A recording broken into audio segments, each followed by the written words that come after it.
Tuesday, August 12th meeting of the Smithfield Planning Commission to order. If you would rise and join me for pledge of allegiance.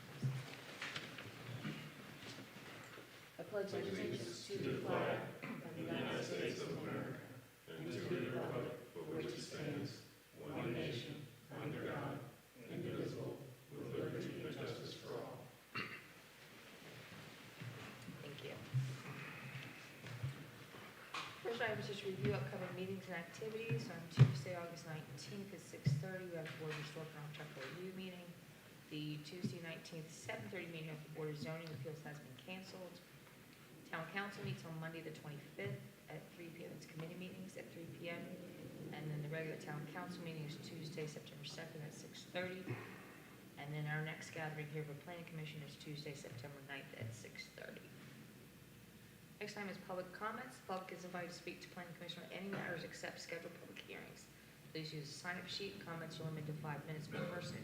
Any required responses from the town will be provided in writing following the meeting. Do we have anyone signed up? Microphone. Okay. Got it. Thank you. Next item on the agenda is Planning Commission comments. I would just, before we get started, I'd like to thank Mr. Davidson for his many years of service and wish him well. And would like to welcome our newest member, Herb Bevan. Thank you. Awesome body. You're welcome. Other Planning Commission comments? I just have one quick comment. I need to get a little more organized, but I'm going to send out a table where I have organized all the developments that I can gather from the county, from the paper, from the different resources that we've had at meetings, put them in numerical order in which they were improved from 1996 all the way up to present, which ones are committed to trying to collect, how many acres, how many units are in each development, but also what the school contribution is from those developments. Tammy and Mark have commented on some of them. Like for example, I put Ben's grant in there, and they said those students have already been accounted for in the school system in the count, so they don't really count towards all the others. But I'm missing a lot of data. So I'm going to get myself in my sheet a little more organized. I'll send it to Tammy and ask them to distribute it to you and see if we can collect all the data. Because for some reason, I just can't get the data from older developments that might have been approved in 2009, and there's some back in 2019 and some stuff like that. So I just want to see how much data we can collect to look at the overall contribution of students to all the schools and how they broke them out from elementary to high school, middle school, et cetera. So I've been capturing some of this, and there is some school enrollment data that Herb DeGroff has provided, and then the school stuff with their school capacities and things like that. So I'm going to try to get my spreadsheet straight, or at least my Word document, because I don't know how to use spreadsheet, but at least get the table sent to y'all so y'all can look at it and see if you can gather the data too as you hear it, see if we can fill in the table and get a complete table so we can start looking at real numbers of what these developments have contributed. But I don't have it completed because I can't gather all the data. Yeah. Great. Thank you. If I may ask, Dr. Pope, Sir. what sources have you used so far? Tammy and Mark for some, the newspaper, Google, just typing in keywords. I've gone back to the paper, searched just in there, just reading the articles of where they've quoted things back and forth. But it seems like the online version only goes back to 2024. I can't get back to later unless I'm just not technically literate enough to figure out how to use it. But I'm just trying to figure out how do we get all this data and where it's coming from, and maybe the county can submit some data to us as well. Thank you. Great. Thanks. Other Planning Commission comments? Yeah, one other thing I've got is it looks like Isle of Wight is going through their comprehensive plan updates. As that comprehensive plan would include all the stuff for the schools and whatever they want to do for all that development, and all of our proffers and everything are going to be tied to anything dealing with schools would have to be tied to Isle of Wight's comprehensive plan. How do we get some input? Do we bring our rep into this meeting to discuss where we're at with the comprehensive plan or Isle of Wight's comprehensive plan? But it would seem that what we need from schools particularly has a lot to do with what they put in their comprehensive plan, or what we can get for as far as proffers would depend on what we have in their comprehensive plan. So how do we get some input or the ability to drive some input into their comprehensive plan?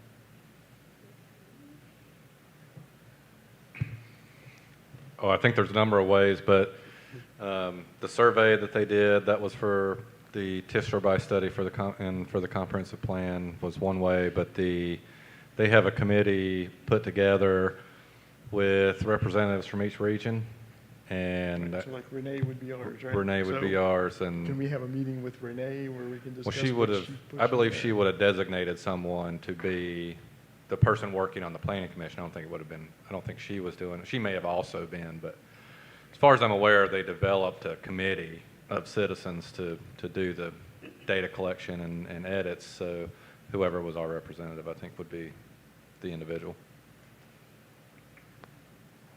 But would you like someone from the town's planning commission to be on that committee?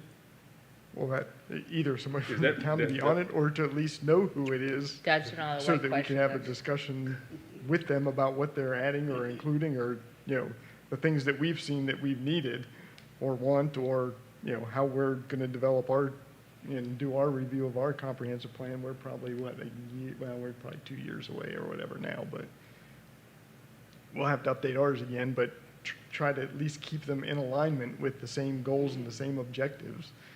Seems like something we'd want to do, so I would think someone from this planning commission should be part of that. I would think so. that's why I was wondering if anybody has heard or where we've been as far as doing that, so. Perhaps we can reach out to Ms. Roundtree and see if her or a representative can give us an update. I'll reach out to Amy Ring with Isle of Wight County and see Okay. what their options are. Appreciate it. Thanks. Any further planning commission comments? Okay. Item number 4 is special sign exception and entrance corridor overlay review. Sheets Interstate Realty, care of Michael J.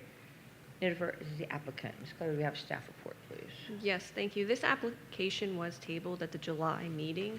The applicant is seeking a special sign exception to have 2 wall signs on one side of the building, having a 24/7 drive-through sign and a sheet sign which does not front a street, having 3 canopy signs that do not exceed 18 square feet in area, and an auto diesel price sign that does exceed 3 square feet. The signs are internally illuminated with white LEDs. The 24/7 sign is also illuminated with a white LED. The canopy signs have a box area of about 13 square feet and an outline area of 11.72 square feet. This is also for entrance corridor overlay review. The building will be a brick veneer with a cast stone sill, anchored cast stone masonry veneer, featuring a regal red canopies and a corner tower featuring a standing seam metal roof. The equipment will be screened with dark bronze, and decorative aluminum fence will also be dark bronze. The gas canopy will feature matching stone base along with those dark bronze accents and a red canopy. The second tab on your Adobe was what was submitted this morning from the sheets. It includes a detached sign with a structure of about 8 by 13 square feet. That detached sign would need to be, would not exceed 32 square feet. Thank you. So they have updated the sign size then. So what you're looking at right now on that second attachment, we calculated the sign portion to be approximately 33.62 square feet. So they are in the process of shrinking that sign. So any approval would be conditioned on that sign not exceeding 32 square feet. Thank you. Which sign again are you referring? This is the detached sheet sign with the landscaping that's on the second The tab. monument sign? Correct.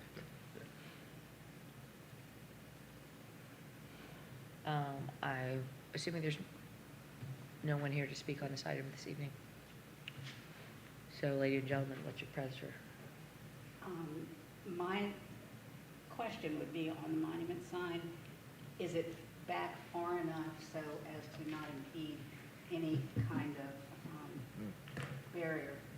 Because Sight lines. Yeah, because the one there at Smithfield Boulevard, we've already had people talk about, or a person talk about that, and that there have been accidents there. So I don't know how traffic is going to be at that point when they are built and using that sign. That's my only comment about that. It's about 28 feet from back, but that's certainly, when we go to permit it, we'd make sure that it does not interfere with site distances. Thank you. Thank you. Other comments? I have a few questions. Sir? And it's really just trying to get through, I'm trying to get through the regulations. So the first special sign exception, so it's 4 exceptions, 2 wall signs on one side of the building. The 10 Echo 2, sorry, I'm trying to fish around here. Permits 1 sign, and then the 27/7 or 24/7 drive-through sign doesn't front a street, and then the 3 canopy signs. Sorry, it's a lot of digging around here to kind of get to the point.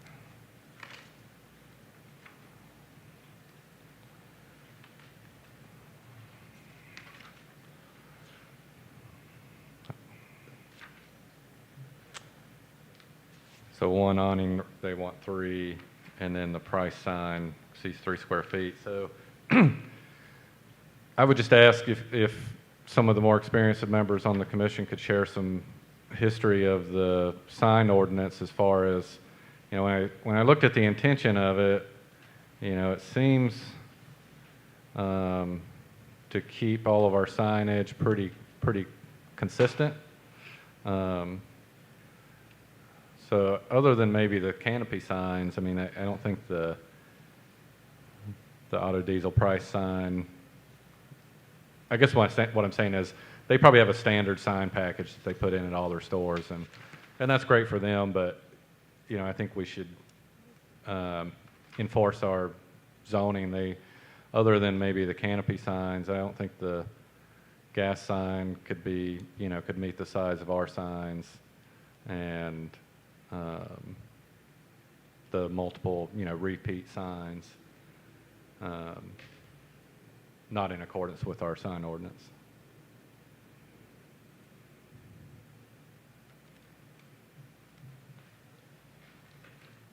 My experience with signs has been really only 1 sign per building. I mean, you look at Wendy's, they only really, I mean, yes, they have 3 facades that you can really advertise on, but they only advertise on the front facade. Trying to think like McDonald's and Hardee's and things like that. So if I'm correct, we usually only want 1 major sign of their establishment on the building, and then kind of go from there. And so that's why we tabled this, was there was just a whole lot of signage to look at, when in the past, most of them have just been a single sign. Problem is there's a lot of logo signage on there. They're 24/7, they're MTO and things like that. You know, I know it's part of their logo stuff, and that's what makes this a little bit difficult, because we try not to limit logo as much as we can, but we would like a little bit more subdued earth tones, monochromatic schemes, but I know this is just part of their brand. And so, but that's what's throwing us off, is they've got signs on all 4 sides, plus 2 on their front facade. But you know, again, 1 is sheets and 1 is MTO, so it's kind of like, they're not really the same sign redundant, they're just echoing what they're known for or what they advertise for. So that's what makes this difficult. They do break it up with their facade, they do have it spread out. But traditionally, the signs we've wanted to keep is a single sign per unit, so to speak. That's been what our goal, I think, has been. Thank you. I would add, the intent of the sign ordinance is actually to limit the appearance of clutter along the roadways. But in this instance, I mean, I think you have to look at these things as individual applications, because the buildings and their use are different.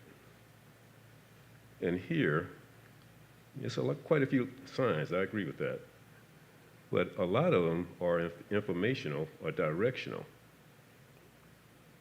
And in choosing which ones they should have or shouldn't have, I think that should be taken into consideration.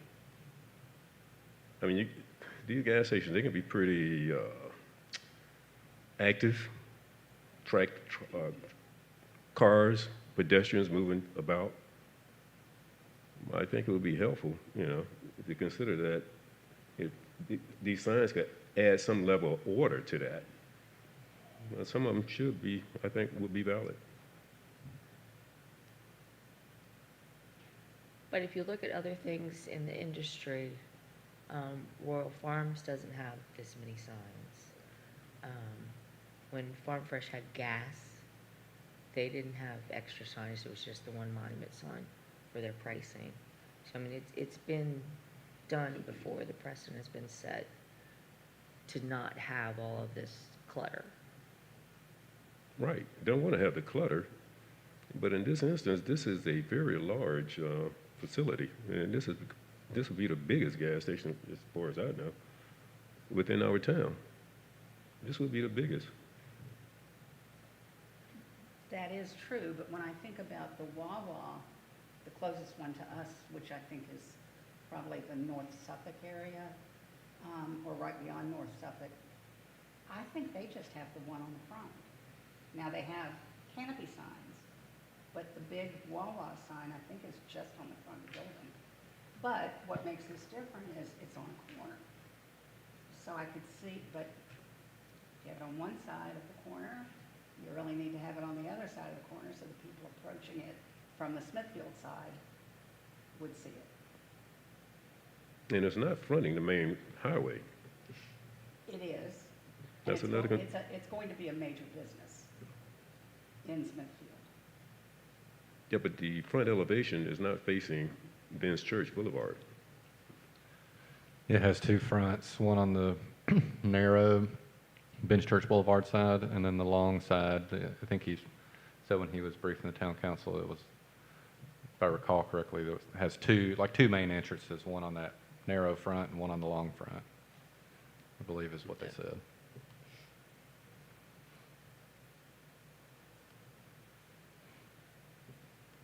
I mean, the ones on elevation, if that's a repeat of the sign that's on the roadway, I could see those being eliminated. If that's what the intent is, to eliminate the number of these signs, that would be one or two that I would suggest. I mean, if it's just repeating the logo is on the road sign. And what will be on the made-to-order sign? Do we know? That's what it is. I think it's just MTO. It's just, MTO. They make their. yeah, it just says Yes. made to order and then Okay. It's MTO informational. underneath. Yeah, it's Yeah. informational. Well, let's go through these one by one, if you don't mind. So number one is having two wall signs on one side of the building, the sheets and the MPO. What are your thoughts on that? For me, they're different signs. I was going They to are. say, And then the entrance is a tower, which is emphasizing this is the main entrance to come into. So you're looking at it as a sheet sign on that side as one front, and then you're looking at it from the highway side as the other. And so they've kind of made it as a monument, at least I'll call it a tower, lack of a better word. And they're emphasizing, yes, they are advertising, but, there's a lot of signage, but it feels like to me they've used it appropriately in appropriate locations to draw your eye to where it needs to be. But, so for me, the fact that it's sheets and MTO on the same side, they're different information. And I think he's just trying to use wall space to advertise and not just leave it as a blank area, but I don't know, I don't think that bothers me. That's in the back of the building, and I don't know, if it was the same sign, it was another sheet sign over there, then that might be different, but I don't know. It's again, it goes back to, that's part of their logo. It's part of what they're known for. Other thoughts on that? My thoughts exactly. Like I said, I don't think it's overdone, I don't think it's abusive, I don't think it's cluttered. And like I said, ultimately, the number of signs that they have on the building, it's one over each entrance, which even on storefronts, we've seen signs over each entrance, even if they're all on the front. And here it's an entrance on each side of the building, which means each one's facing a different direction. It's not like it's overwhelming on one side of the building or anything. Does this give anybody else heartburn? Or are we good with this? Years ago, we used to be participating in the Dark Sky Initiative, Does that still exist? Are we still participating? And does any of these signs affect the dark sky initiative? I believe so. That has to do with the illumination pointing into the sky. Right. Yes. Yeah, like pollution. I believe we are. So these are in compliance or not in compliance? If they're not turned toward the sky or directly at the road areas or the adjacent properties, and then you have the factor of the lumens. How bright are they? Those considerations generally deal with, like, the parking lot lighting. Okay, They face the fixtures down instead of up, or at an angle so that it doesn't radiate upward. okay, I mean, they're specially designed. They have dark sky compliant lighting that we require them to use. okay. That's generally not applicable to the wall signs, though. I got Yeah. you. So we okay with the first item, the 2 wall signs, or no? Yes, I'm good with item one. Okay. All right, the 24/7 drive-through and sheet sign, which does not front a street.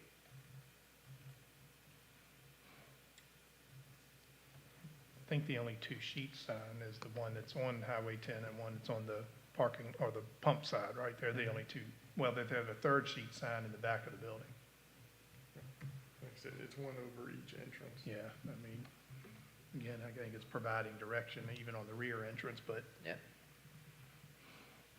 You okay with those? yeah, the 24/7, I mean, it seems logical. You're putting it over the drive-through to say, look, hey, look, there's a drive-through. It's open Yeah. 24/7. I mean, it kind of prompts you to say, hey, maybe I'm going there, they're open. But, I mean, it makes informational sense. But it's just, again, how many signs do we want on the building? Other thoughts on this item?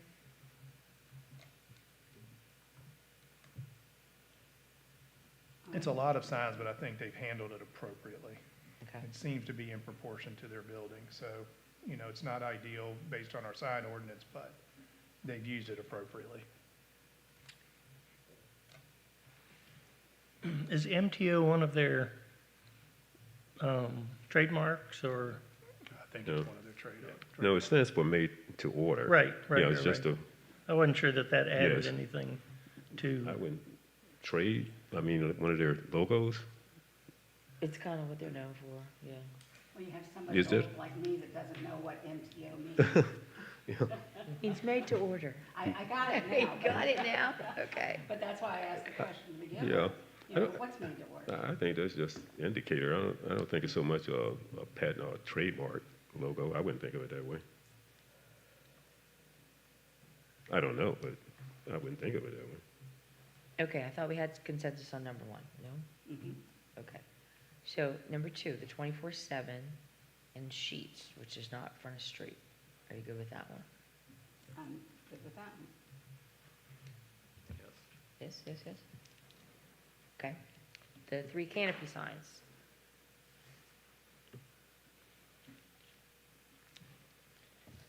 Now, it says they do not exceed 18 square feet in area. The zoning ordinance allows for 2 canopy signs that do not exceed 18 square feet in area. This would be for the third Should be an canopy extra sign. one. Gotcha. Which is what they're showing in the middle, I guess.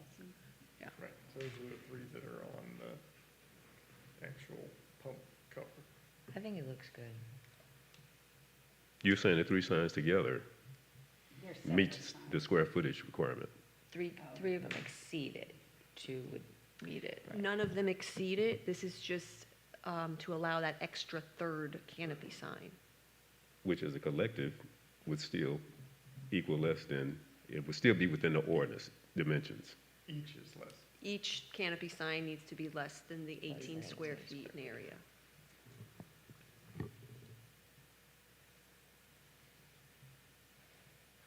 Anybody have heartburn with this?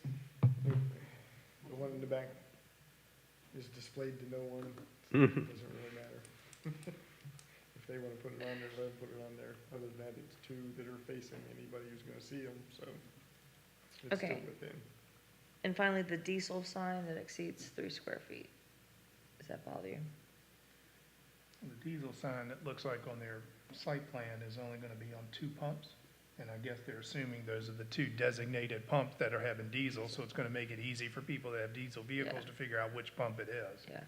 But again, it would be nice to know, is that just a standard size, or is this a custom sign that could be easily scaled, or is this just a off-the-shelf sign that they use and it's easy because it's a stock size and all of that? But I don't know. I don't really have a whole lot of heartburn with that because it's hanging up underneath of the canopy on the pole to designate which pump do you go to. Yeah. Everybody okay with that? Yes. So is there a motion in here somewhere? Can anyone tell me on what side is the actual window or wherever you order from? I'm not seeing that. It's in the back part of the parking lot in its own separate drive-through area that sneaks around Oh, back to the okay, right and So it's around. not on, Yeah, go to the top.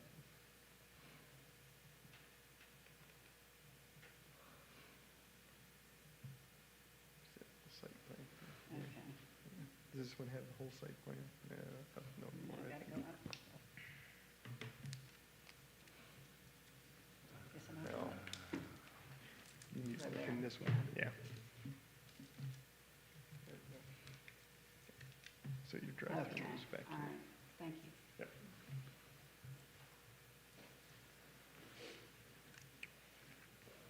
I have no, From your discussion, you all seem to be in consensus. Is there a motion to approve this package? Can I just ask one question real quick? On page 7, and so the sheet sign with the gas prices and that on there 4 times, that's not under consideration, that's not one of these signs, correct? There's no exception for that because they're gonna make it sized to meet the ordinance, right? Is that what we discussed earlier? Are you asking about the detached sign? Yeah. Yes. Yes, we would suggest that your motion is contingent upon the detached sign not exceeding 32 square feet in area. Thank you. Thank you.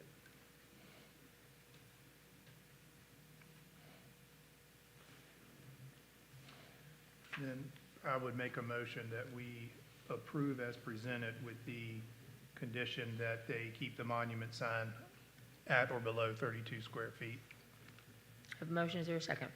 Second. Call for the vote, please, Ms. Clary. Mr. Bryan? Yes. Mr. Cutler? Yes. Dr. Pope? Yes. Dr. Bevan? Yes. Mr. Yoko? Yes. Vice Chair Smith? yes. And Chairwoman Hilligas? Yes. Thank you. Excellent. All right, our next item is a public hearing. It's a text amendment. The zoning ordinance Article 2. Q and P. Town staff's the applicant. Ms. Clary, do we have a staff report? Yes, thank you. This is a proposed text amendment to Article 2, which would update the accessory apartments to accessory dwelling units. ADUs would still require an SUP, however, a family relationship and age requirements would be removed, as we discussed at our working session. This would also allow freestanding ADUs in addition to ADUs over detached garages. Article 2P changes the wording of accessory apartments to accessory dwelling units. We do suggest a favorable recommendation to Town Council. Thank you. Great, thank you. This is a public hearing item, so I will open the public hearing. Do we have anyone signed up to speak? Great. Ms. Tanya Horwell? Yes. Please state your name and address for the record, please. Tanya Harwell, 224 Smith Drive, Smithfield, Virginia, 23430. Welcome. And welcome. Well, thank you for welcoming me. A little nervous, but I'll go through this. You want me to go ahead and begin? We're not dangerous. Yes, ma'am. Okay. Go ahead. We don't You won't bite, right? We don't bite. Okay. I have a daughter that has Prader-Willi syndrome, and I've paid taxes in Smithfield since 1973. I have a daughter that has extremely rare syndrome. It's only 30,000 in the United States. And what it is she has a chromosome 15 deletion. She also has hypokalemic periodic paralysis, which she can not be able to walk, because it's a neuromuscular condition. Also, she has seizures, 2 types. One from a bad fall and the other from like epilepsy. If she's She can't use a chair. If she's going on a chair, she can be jerking and all and probably fall out the chair. Plus, she has rages. She doesn't have control of her behavior sometimes. So when she gets into rages, she doesn't know what she's doing. And I can see her right now running up and down the steps when she's having a rage, and she falls down because she has osteoporosis. She's already at 47 years old, she's already got double hip replacement. She's got thigh bone replacement. She's got a bad knee. She just broke her toe the other day. We just got out of the hospital today, actually. So I'm really not prepared, but I'll do the best I can. She has neurogenic bladder. She has hypothermia, okay? What I mean by hypothermia is just that it can't get really cold. She can die or get brain damage because she has a dysfunctional hypothalamus if she gets below 75. Okay, a smaller unit also allows me to be able to control it better instead of a whole house. That's difficult. She can't get above 80 as well. She also has, let me see, what else am I not listing? I got the seizures, I got like I said, she has mast cell activation syndrome too, but that's more or less, she can be allergic to a lot of things in her body, attacks itself. But like I said, she's just got she's got hardening of the arteries at 47. That comes along with Prader-Willi as well. Let's see, what else? I'm missing something. Hyperkalemic, the osteoporosis. She's not kneed. She has hypotonia, which is low muscle tone. So it's not a good idea for her to be going up and down steps. And also, I'm a senior. I can't see me running up and down the steps in a hurry and emergency as well. Also, this will give her a little piece of life to have a little independence that she'll never have.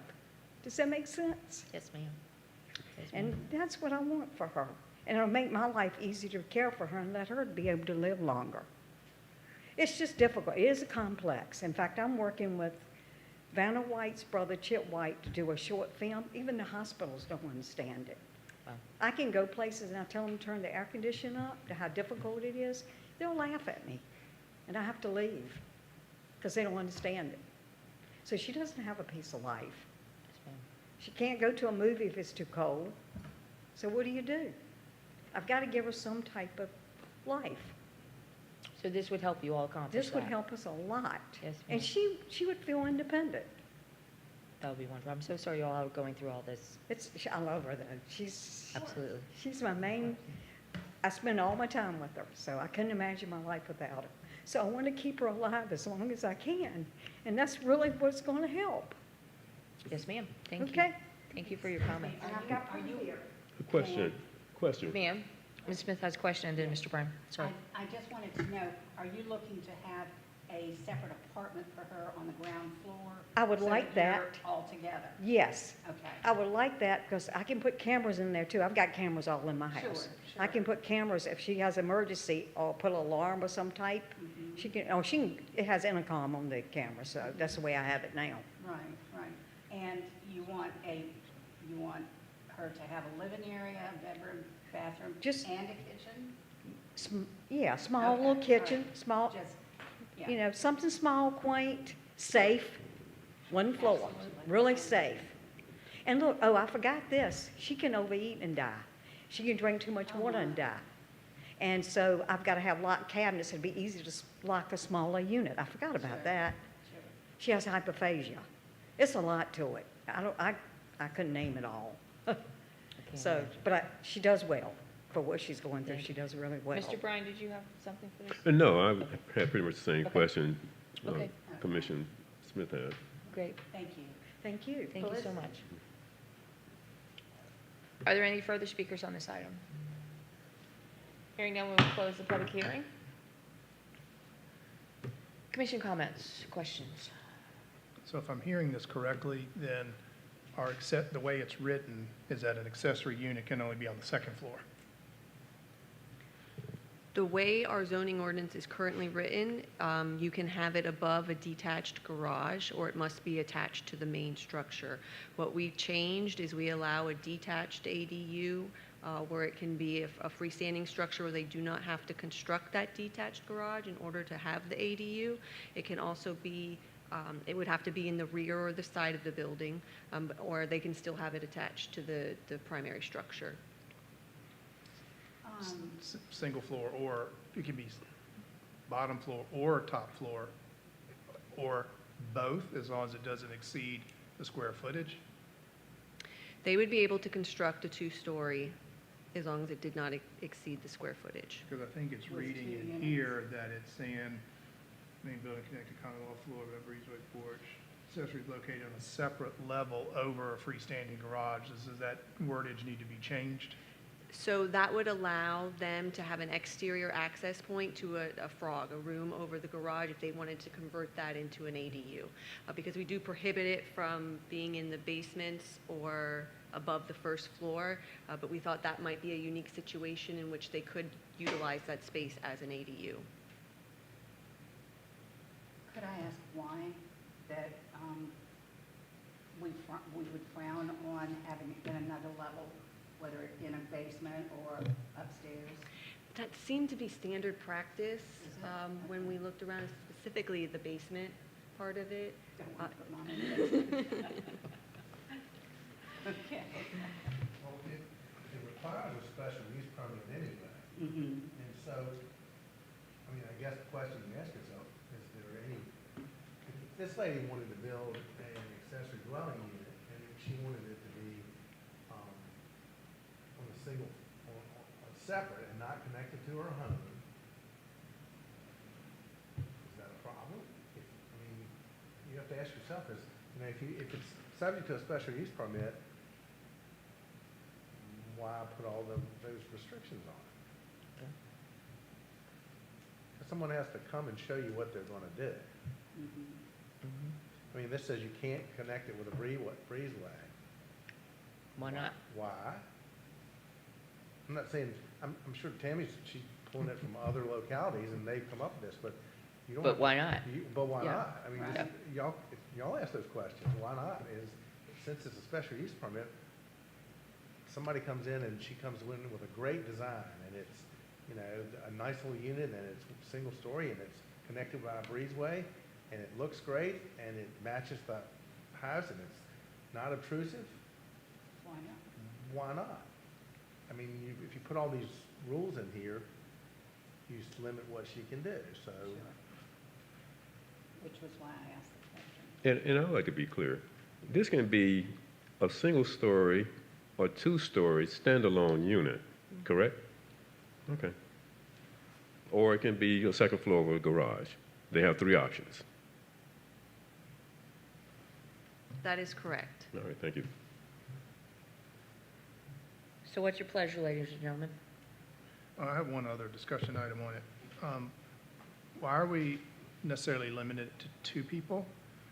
Suppose, maybe I'm stereotyping here, but suppose you're a single mom with two children, you can't move in here. That might be an ideal situation for a single mom with two children to move in here, in a situation like this, while they're trying to get back on their feet, whatever's going on, or a single dad with two children for that matter. But my point is, you factor in two children, that's not the same thing as three adults, or, a frat house renting it out and all that. I mean, I guess that I'm trying to figure out why we limited it to two and not three for family situations such as that, or even a mom with three children, or a dad with three children, whatever. But my question is why two? I think the number of people need to be taken into consideration for use, which would be on an individual special use permit versus a blanket statement to allow it across the whole board. So I don't think we should limit it to two, is my point. I'm in favor of that change. I'm going to ask the same thing on that one. And then 8C, I was trying to work my way through how we access this, because it says an accessory dwelling unit shall be accessible from the interior of the main building, of which it is part. But we said we can have them stand alone. And then it says only one main entrance shall be permitted on the front of the accessory dwelling unit. Is it from the, if it's a standalone one, and then all other exteriors will be at the side or the rear. So I guess I was just trying to figure out how do I get into this if it's different, if it's part of the building or separate from the building, and just working through that paragraph that I couldn't get through how I was making my entrance. So when we started this project, it was not clear on the ADU. Our main goal was trying to keep the bones of the structure of what was written and take out, like removing the kitchen, requiring the family relationship. We are certainly in agreement that if, the way that I read it is, if it is attached to the main building, then you have to have that interior, but you're also allowed to have one main entrance. And so that would be the situation like the addition that you're putting on, where you could still access it from the main entrance, but it would also have its own individualized private exterior entrance that would either be on the side or the rear.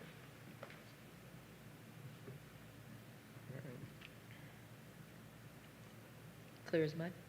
Nope. Not even that clear. Not even that.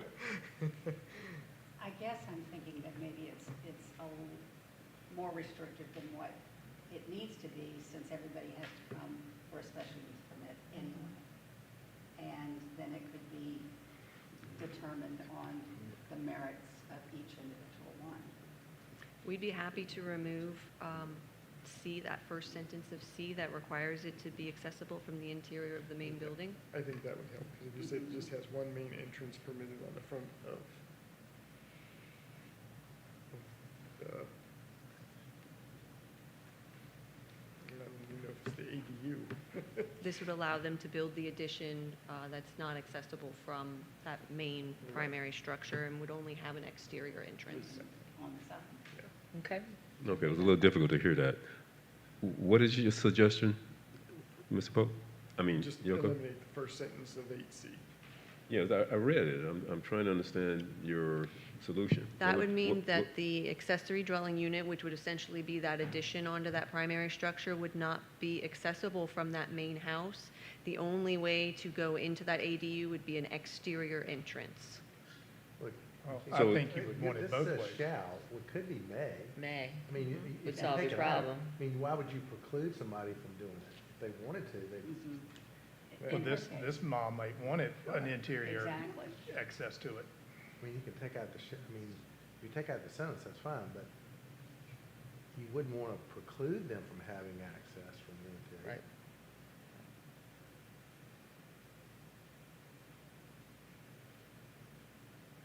Everybody with us? I am, so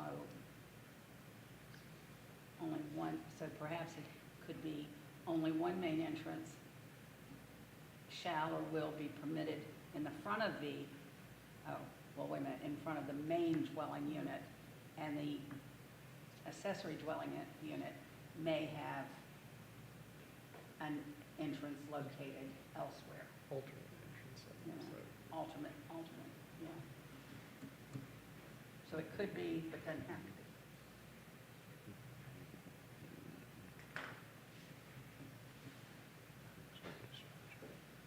Do we have a motion to that effect, or do you want staff to bring it back after they massage it?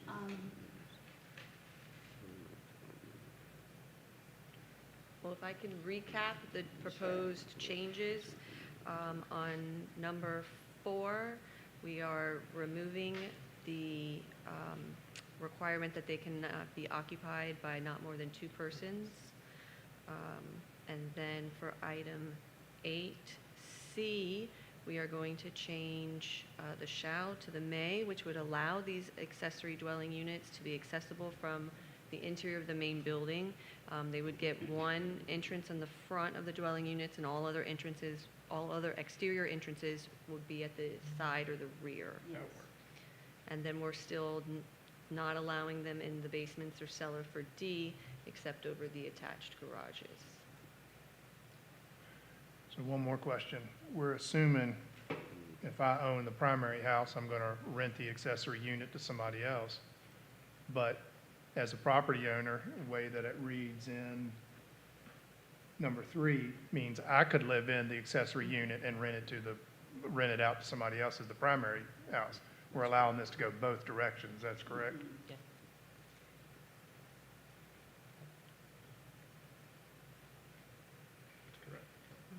Is there a motion for a favorable recommendation to town council with the amendments as noted?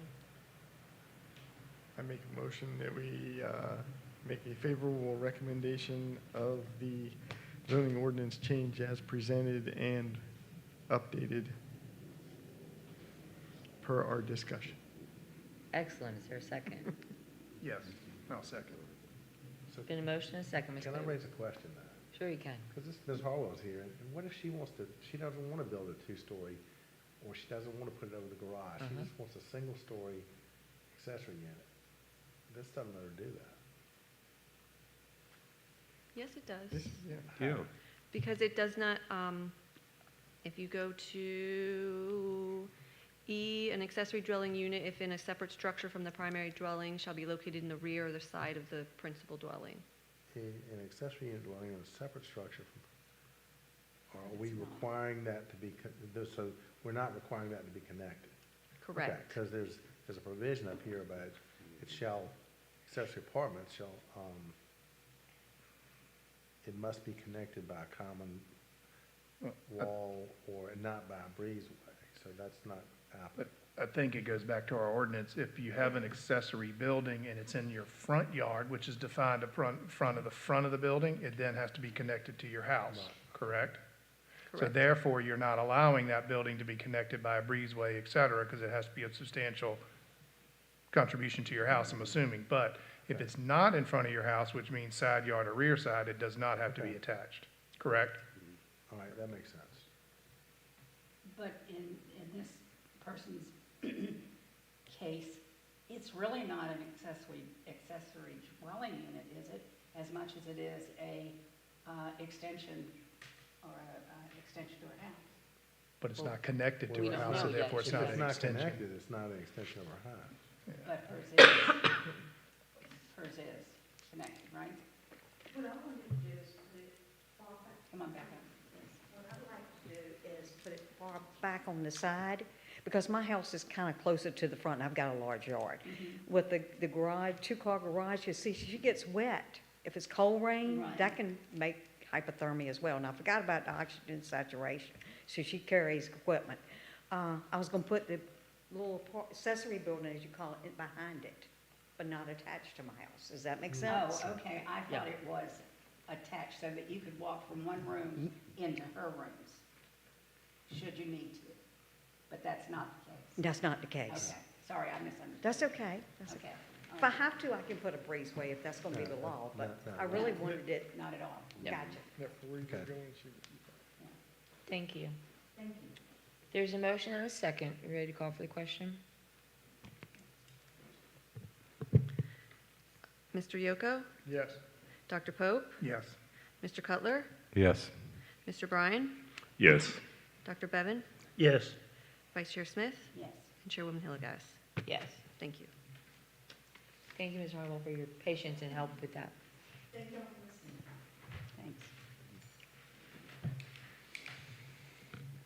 All right, next item is also a public hearing. Proposed text amendment to Article 3.0, updating our floodplain ordinance. FEMA's updated our floodplain ordinance, blah, blah, blah, blah, blah. It appeared on our April agenda as a discussion item. Staff report, please. Yes, thank you. Again, this is our floodplain ordinance. It's been reviewed by DCR, and we've made those changes. We do need it to be approved by council on a timeline, which is why we brought it back in the April Planning Commission agenda. Again, we are following the model ordinance, and we do suggest a favorable recommendation to town council. Thank you. Great, thank you. This is a public hearing, so we'll open public hearing. Do we have any speakers? Hearing none, I will close the public hearing. Any commission discussion on this item? Yes. Section 7A, going down to the first full blue screen as you scroll down about 20 pages. It says, Section A, accessory structures cannot exceed 600 square feet. would we allow bigger accessory structures on properties altogether? Why is that 600 square feet and just not accessory structures as exist based on what the town allows? That's based on their model ordinance. They do cap that at 600 square feet. But I'm not sure. Can you give me your page number? 74. Thank you. Section 7, letter A, capital A.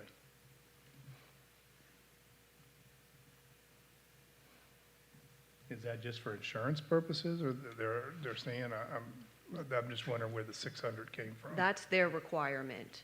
Again, this goes into floodplain insurance as long as we're compliant with their model ordinance. It helps reduce rates for residents throughout town, so we're following what the model ordinance is, which restricts those accessory structures at 600 square feet. Okay, I mean, that's a federal thing, but that just seems like an odd number because most garages are 24 by 24, detached two-car garages, so as just a standard, but 24 by 24, is that over that? And it's 576, I guess that's where the 600 comes from, but it just seems like an odd, small size to be typed in and like that. What page are you on? 74 of the document. But the Did I first go page- there and I don't see that? Do you know if they define? I don't think we're what- going to change it if it's federal. I'm just asking where the 600 came from, because that doesn't seem like a reasonable number for an accessory structure. But, all right. Do they define what AH is anywhere? A, AEV, AH, and AO. I can never find What page AH number is without it? having the flood map and everything, where it probably was defined, where, all through the document. Section A. It references this new AH zone, but nowhere does it define what AH zone is, so I'm sure it's on the flood map, but not having the flood map in the package. We have not received our official flood map yet. We did receive our final letter of determination, which is what start triggering the timelines on how many days we have to get this reviewed and approved. So we don't know what AH is, we just know that we can't do, and we can do certain things in that zone. And I don't know that we have any AH zoned in We may not. town. We don't know. Other further discussion on this item? I have a question, let me get back to it here a second. So what is a SFAH? Oh, I know that. I went back and found it. Hit it, Gigi. It is a special flood hazard area. I found that one, I just never found AH. I've got Firm and Fizz too. And on page 69, it says no accessory structures are allowed in that designation. Who's regulating that? Is that the town regulating that? But suppose they're not in an RPA. So if they're not within a 100-foot RPA, they could have an accessory structure but still be in a floodplain, but you're not going to allow it to be built if it's in a floodplain. But as long as the owner is aware of that and they take the risk of that, why can't they have a waiver to that? What page are you on? 69, 69? number D. Accessory structures. So is a floodplain the same as an SFHA? So Dr. Bevan lives on the river. If he happens to have a section of his yard that's in the floodplain, but it's not in the RPA, and he realizes that, and he wants to put a structure there, why couldn't he? He just may recognize it might float away if it floods. That would be his decision and his loss. Why are we telling him as the town, you can't put it there as long as he's aware of it? So I can go back. I believe there was two options on the model ordinance. We chose the simpler option, which was that they would be prohibited in that area without any variance granted. I can go back and look and see. Again, we were looking at it from a town's perspective of enforcement, just outright denying it. We we're thinking possibly needing potential documentation that you acknowledge that we'd have to keep on file, and things of that nature. I think it comes back to the homeowner taking responsibility for what they want to do, as long as you're not violating the RPAs and the different things that go into it. Because therefore, the assumption is most floodplains are in the RPA, but that may not be true, or at least a wetland in order for it to get there. But there may be instances. Look at Cypress Creek. I don't know if the pump house for the town for Cypress Creek is right next to the lake, can't be more than 20 feet from it. The question is, if that's in a floodplain, that building wouldn't be allowed there, but you should be allowed there if it's, you're taking the chance that it might flood. I think that needs to be looked at on a case-to-case basis. I don't think we should say you can't ever put something in a floodplain. I think the homeowner needs to make an informed decision about, does this make the most sense of where to put something? I don't know. I just feel like the property owner still has rights to be able to do what they want to with their property, as long as they're not violating that Chesapeake Bay Act or other kind of, you're not putting it right on the property line or whatever our ordinances are. I don't know. I think you should be allowed to do what you want to with it, but. Well, I think that's what the government is pushing back on, is they supplement all of the flood insurance, and they don't want to, you're going to take insurance out on that garage, and then you're going to file a claim because you put it in a flood zone, and then we're all, as taxpayers, going to pay to replace his garage. But he can't build it if it's over 600 square feet. If we follow this code, that's correct. So he wouldn't be putting it in, but that's the whole point of not allowing it there, is you're not going to file a claim against something you're not allowed to build. I'm not looking for it now, but it seemed like I recall reading in here the word liability, town liability. I think that was one of the things that they're trying to avoid here.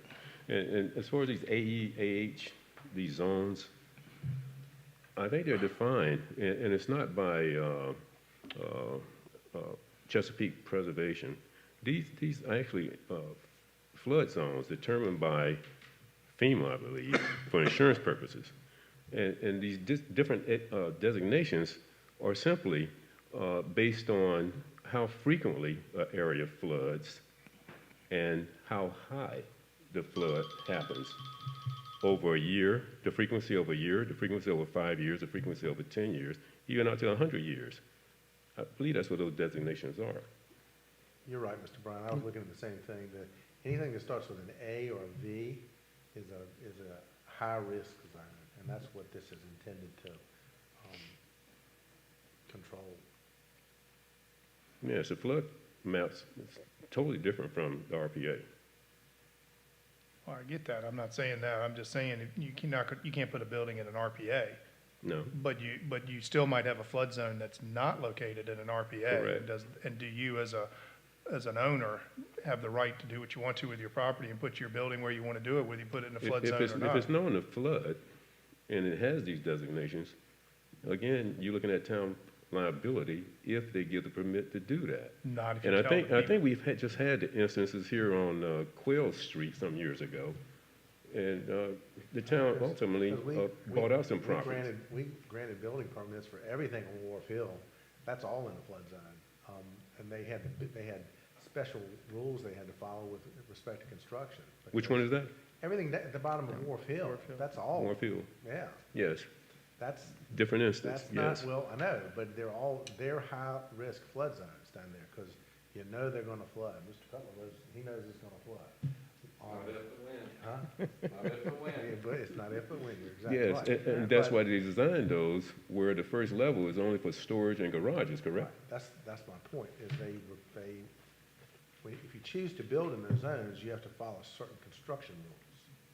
But they're not absolutely precluded from development, because otherwise Smithfield Foods wouldn't be down there, and neither would, well, your places were built long before flood zones, but the regulations, but all those buildings down there wouldn't be there, but for the fact that there are regulations that deal with the construction requirements. And digging deeper in here, each one of these designations, let's say A1, AE, AH, they're designated by the height of the anticipated flood, and the building design adapts to that. The slab, the ground level, wherever the building starts from, that floor, there's a minimum height that that floor has to be above that anticipated flooding height. Those are, they're in there. It requires just different building codes if they do build in one of these flood zones. So in other words, he could build that garage in that Yes. flood zone, But it has, provided that the bottom floor is 8 feet above the ground, so he's gonna have to build a ramp. yes, which goes back park to, his car in his which garage. goes back to Yeah. what's along Wharf Hill.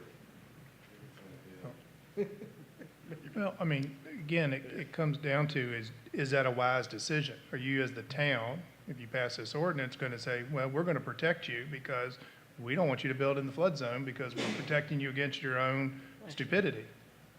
Same discussion we had on the 100-foot RPA and the 125-foot RPA. If somebody wants to build their house right up to the 101-foot mark and they can't put a deck on the back of the house, and we had that instance, not long ago, and we said, you can do that, you just have to realize you have no backyard to add on to.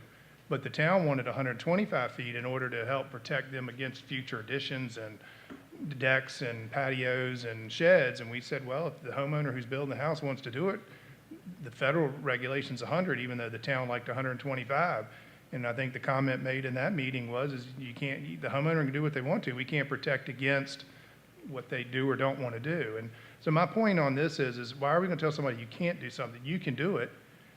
We have a beach house. We had to abide by FEMA. We were in the flood zone down there. We had certain criteria to build our storage room.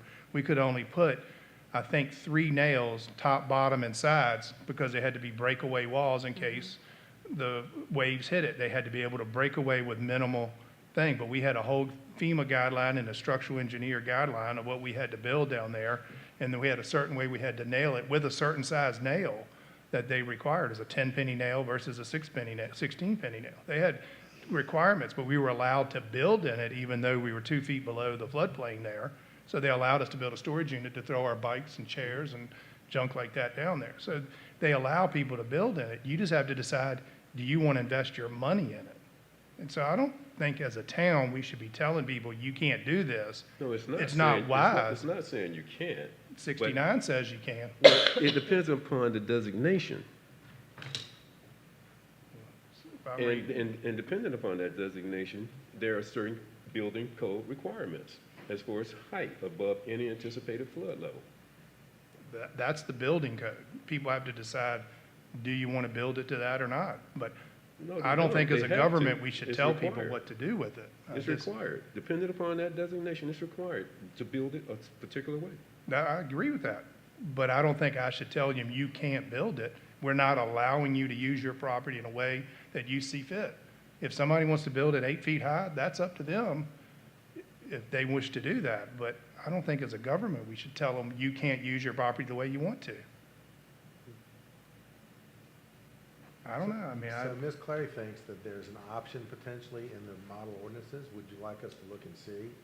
Because I can tell you what it is. The accessory structures in the SFHA shall comply with the elevation requirements and other requirements of Article 4. If not elevated and dry flood-proofed, then they cannot be used for human habitation. They can be limited to no more than 600 square feet in total floor area, be usable only for parking of vehicles or limited storage, be constructed with flood damage-resistant materials below the base flood elevation, be constructed in place to offer the minimum resistance to the flow of flood waters, be anchored to prevent flotation, have electrical service, mechanical equipment elevated to or above the base flood elevation, shall be provided with flood openings which shall meet the following 4 criteria. A signed declaration of land restriction, non-conversion agreement shall be recorded on the property deed. Yeah, that's exactly what we had to do at the beach. We had to have all that inspected and permitted to do because we had to meet all those requirements. But if they had had this ordinance in place, I wouldn't have been able to allow to build that structure at the Outer Banks. You know, you're going to say that's the Outer Banks, that's different. I get that, but you're still allowing the property owner to use their property in a way in which they see fit for themselves. And if we put this exclusion in here, we're basically telling them, yeah, you can't do it. Sorry. And I just don't think as a government, I should be telling a homeowner, no, you can't use your light like that. Well, if the government is going to end up with liability, Well, I they're don't see not. why If they they just, could. if they disclose to the homeowner that you're in a flood zone and you have to abide by these restrictions, I think that Right. relinquishes them of their liability. Because they have to acknowledge in writing that they're taking the risk. Now, Quail Street, those houses may have been built before any of this. They were quote-unquote grandfathered in, and they were working with the town to fix it. I don't know the details of Quail Street, I'm not on that, but this is all now after the fact. Anybody who's building after the fact now would have to comply with once this gets instituted. Well, one other point on Quill Street. The town bought several of those lots and prohibited future building on them. A year or two ago, an applicant came in here and tried to build one, and they started without a building permit, and we stopped them, simply because they was in that area where we no longer wanted them to build. But that's such a different issue, because that whole area was not a flood zone. It's not designated on FEMA maps as a flood zone, or it wasn't. I don't know what the new ones say, but there was no restriction whatsoever on building on Great Spring Road and at Quill. And so we couldn't stop people, but even though we told them that's a really bad idea, everybody around here knows that's gonna flood, it's gonna be a problem, and there was no legal basis to stop them from doing that, because it wasn't in a flood zone, there was no restrictions, it was just like any other piece of property in town. So that really doesn't, this ordinance really doesn't apply to that unless the map has been changed. But we resolved that by buying those from people and taking them off the market. We saved people from themselves. Yes. But that's not what we're talking about here, though. That's just a completely different, unique Yeah, but it situation. ended up as a town liability. Well, the that's town only- had to that's- expend that's only- funds. it wasn't the town's liability, except for the fact that the town council was sympathetic to their situation. They had no legal obligation to do that. None whatsoever, because. But the town paid. Well, that's a political decision that's long past since made. They bought the properties, right? Correct. But you don't confuse that with this, because it's not the same. This is only accessory Well, I structures, was this is just not looking the at- whole living dwelling. I'm looking at this as an umbrella issue. Well, you don't want the town to be in any position of liability. That's what the way I'm Well, looking we at it. weren't in a position of liability for that. Well, liability might not be the correct term for that particular situation, but in the bottom line, the town paid. And I think we want to avoid that.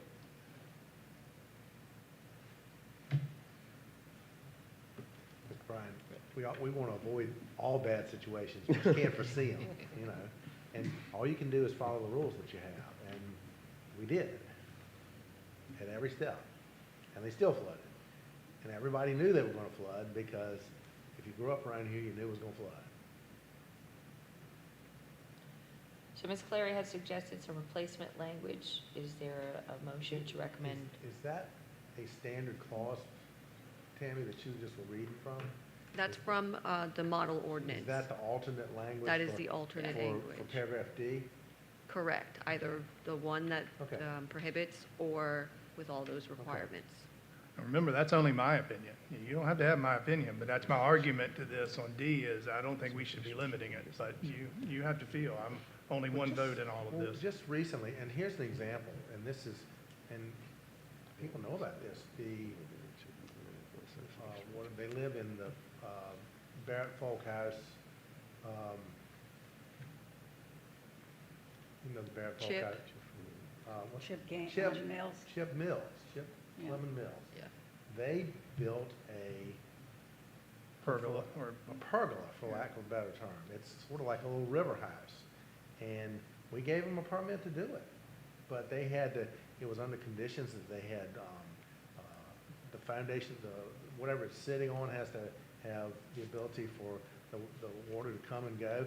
And they knew full well, when he stood right here and he says, I know it's going to flood. I've lived here however many years, I know it's going to flood. And he assumed that risk.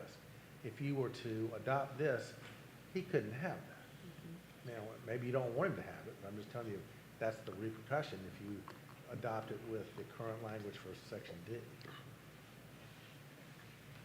I agree with Tom. I like the substitute language Well, may I ask one question? SFHA. Commissioner Smith, you say you know what that is? Is that the one you were talking about? That's the one, special flood hazard area. Yes. And I don't think this is all over town. I think this will be very limited to particular areas that would be designated as SFHA.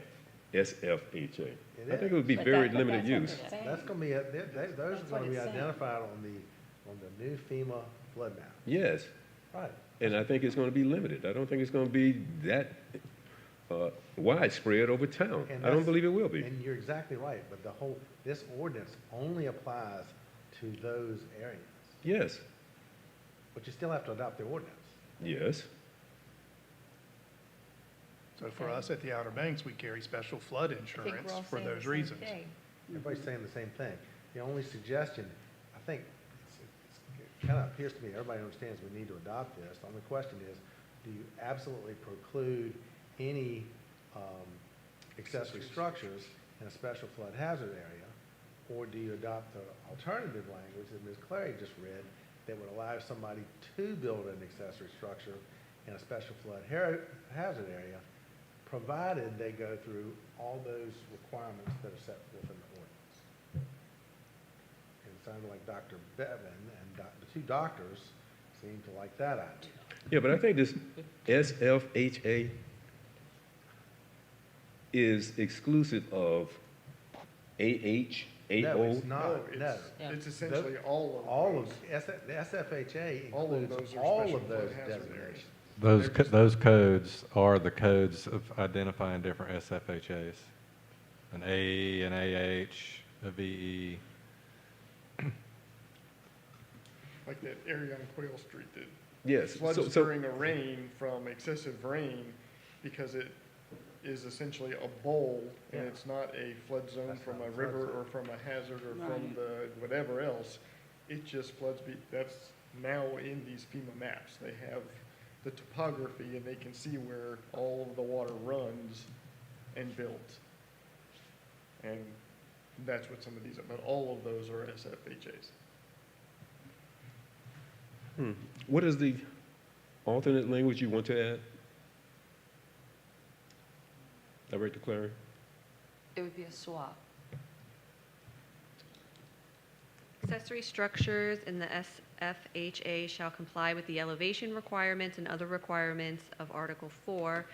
If not elevated or dry flood-proofed, then they shall not be used for human habitation, be limited to no more than 600 square feet in total floor area, be usable only for parking of vehicles or limited storage, be constructed with flood damage-resistant materials below the base flood elevation, be constructed in place to offer the minimum resistance to the flow of floodwaters, be anchored to prevent flotation, have electrical service and mechanical equipment elevated to or above the base flood elevation, shall be provided with flood openings which meet the following 4 criteria, and then a signed declaration of land restriction, a non-conversion agreement recorded on the property deed.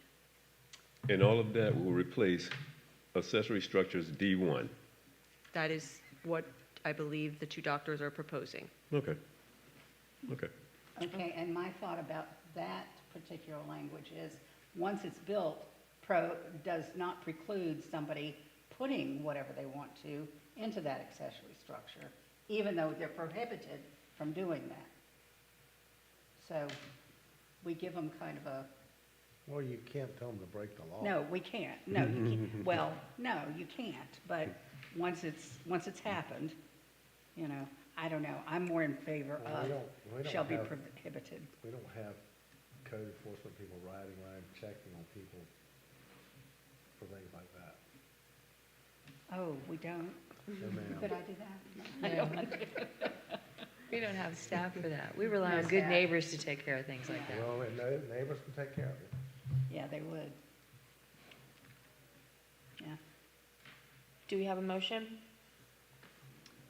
Well, I am in favor of making a motion that we accept the FEMA guidelines with the change of D to the alternative language. Second. Is there a second? Ms. Clary, call for the question, please. Mr. Bryan? Yes. Dr. Bevan? Yes. Mr. Cutler? Yes. Dr. Pope? Yes. Mr. Yoko?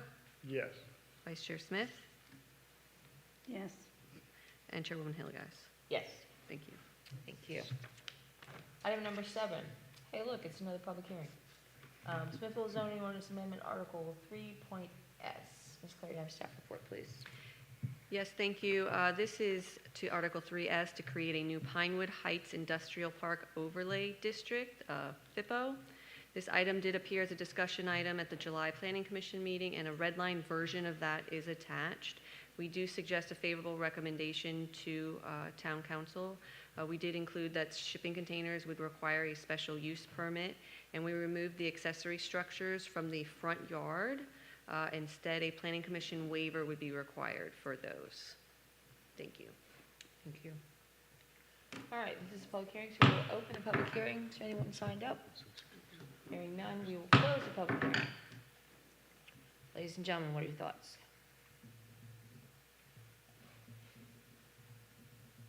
Well, in view of the fact that we did discuss this last month, I make a motion that we approve as presented, or recommend approval as presented. Is there a second? I'd like to discuss a couple of things. Sure. Hold on. So, I'm sorry, no, I don't have any notes on this one, sorry, I'm reading. Is there a second? No, second. There's been a motion and a second. Any further discussion? Ms. Clay, call for the question, please. Dr. Pope? Yes. Mr. Yoko? Yes. Dr. Bevan? Yes. Mr. Bryan? Yes. Mr. Cutler? Yes. Vice Chair Smith? Yes. And Chairwoman Hillegas? Yes. Thank you. All right, moving right along here. Item number 8, another public hearing.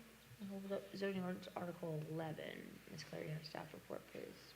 Yes, thank you. This is a text amendment to Article 11, bringing our site plan requirements in line with Virginia code. It recently replaced the Planning Commission with a designated agent as the reviewer of site plans. The code also does not allow for a preliminary site plan pre-conference. We did clear up some of the language for minor and major site plans and included the requirement of a preliminary plat if it's more than 50 lots. We did update the sewer system section with the new language from our adopted CBPA ordinance and updated the review timelines to follow Virginia code. Finally, the appeals process was clarified to the BZA, not Planning Commission. We do suggest a favorable recommendation to Town Council. Thank you. Thank you. This is a public hearing item, so we'll open the public hearing. Has anyone signed up for this item? Thank you. Close the public hearing. Any Planning Commission discussion on this item?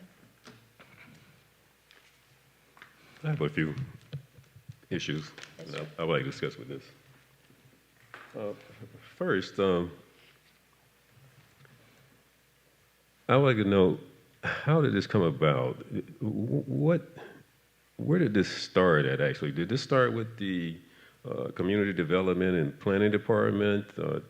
Did this start with some town council member? It's state This, law. It's this the started with the election and Yeah. a Governor Youngkin. governor. Yeah, this is recently adopted state law that went into effect July 1st. Yes, We're just trying to come in compliance with state code. yes. And I read that state code, and I still have questions.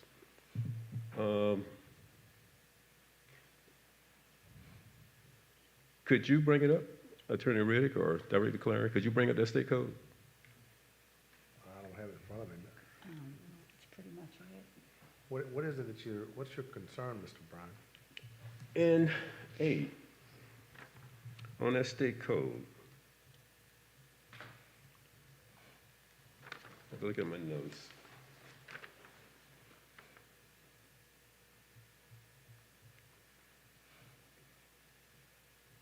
Yes.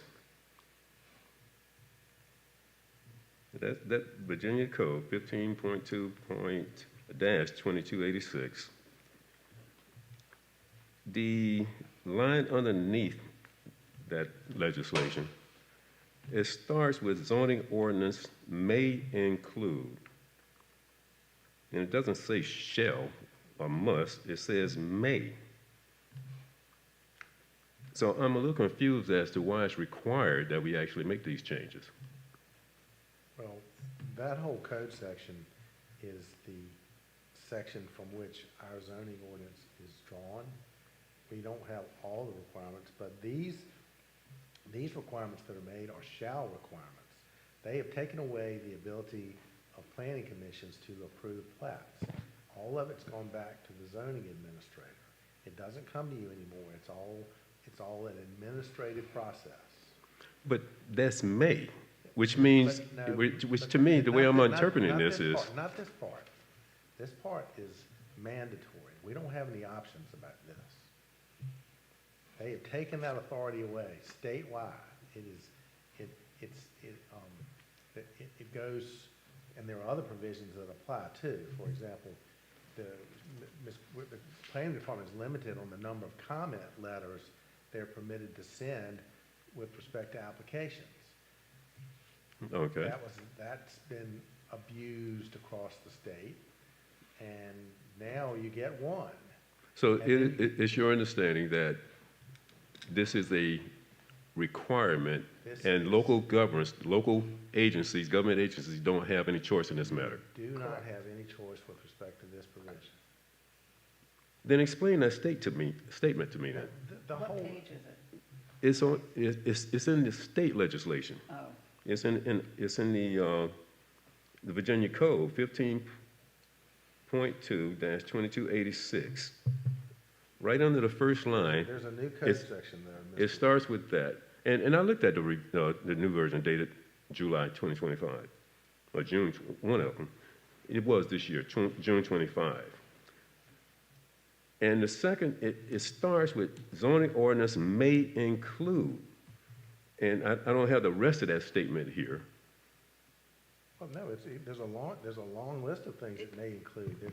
Some zoning ordinances choose not to. But please, have if you would read that whole but statement. I don't. The that's not it. designated agents, the 15.2-2259. That's a completely different. 2259? Yes. Wait, say that again?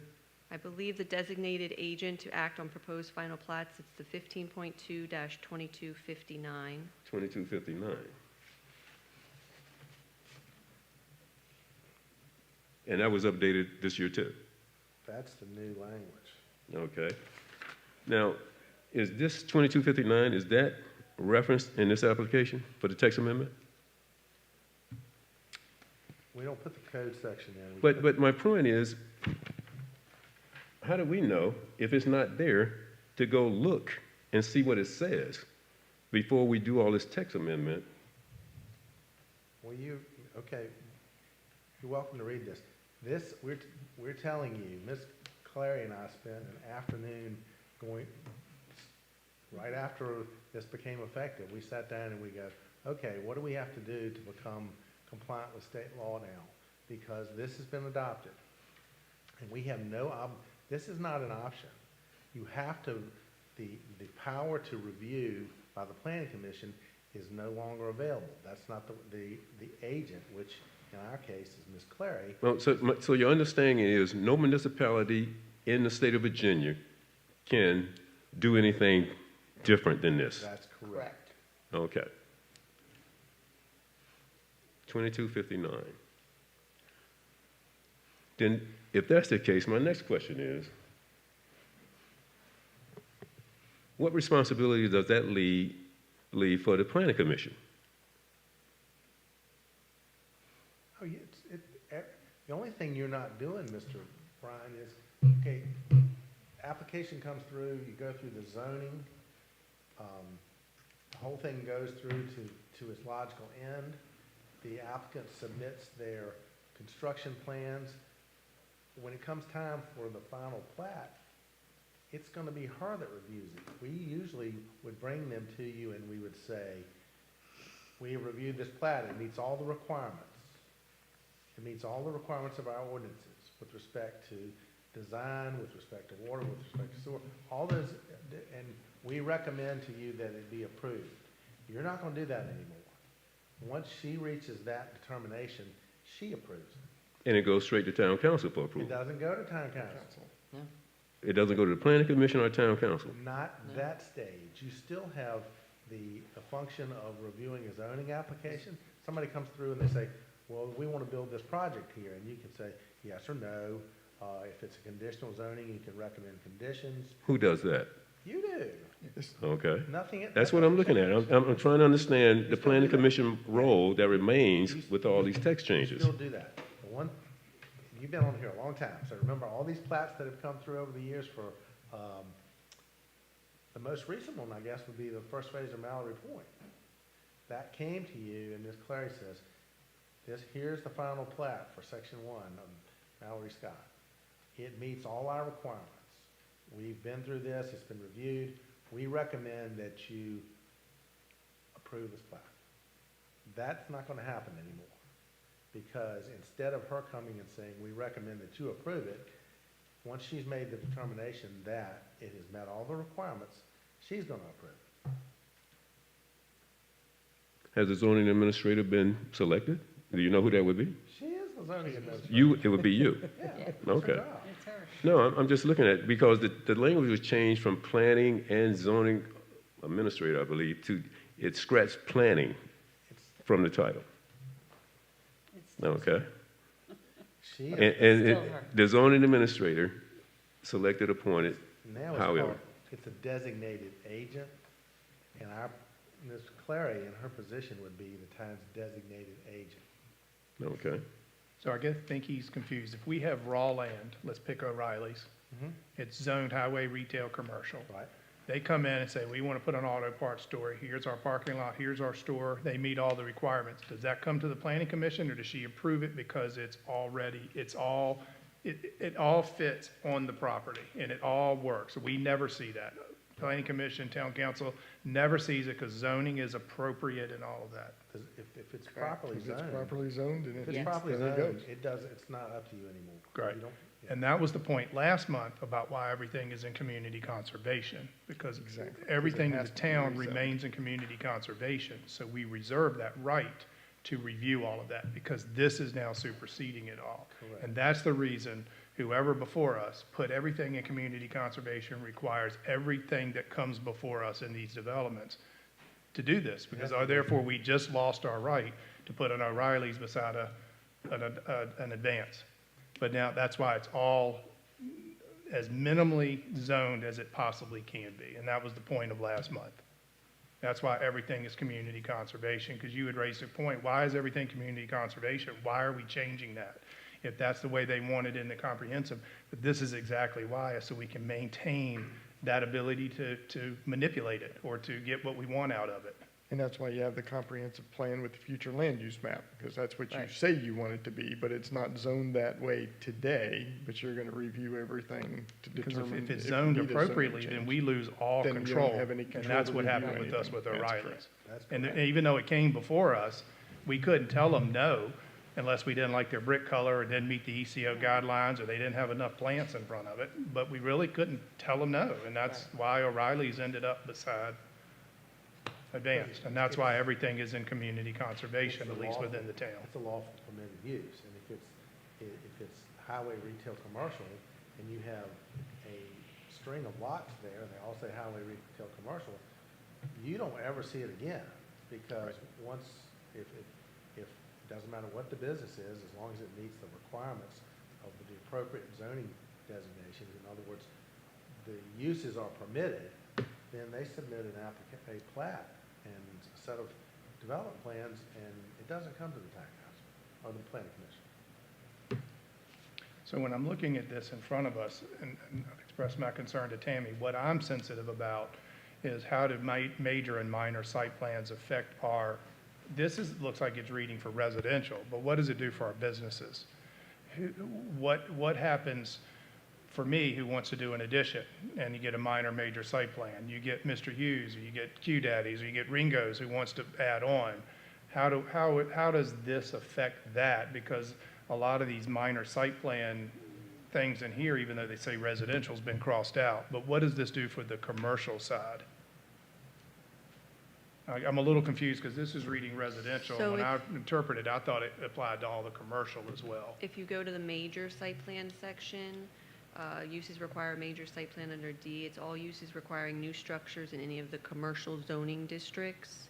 That would be the major site plan. Then there's also the waiver of requirement for a site plan, section E.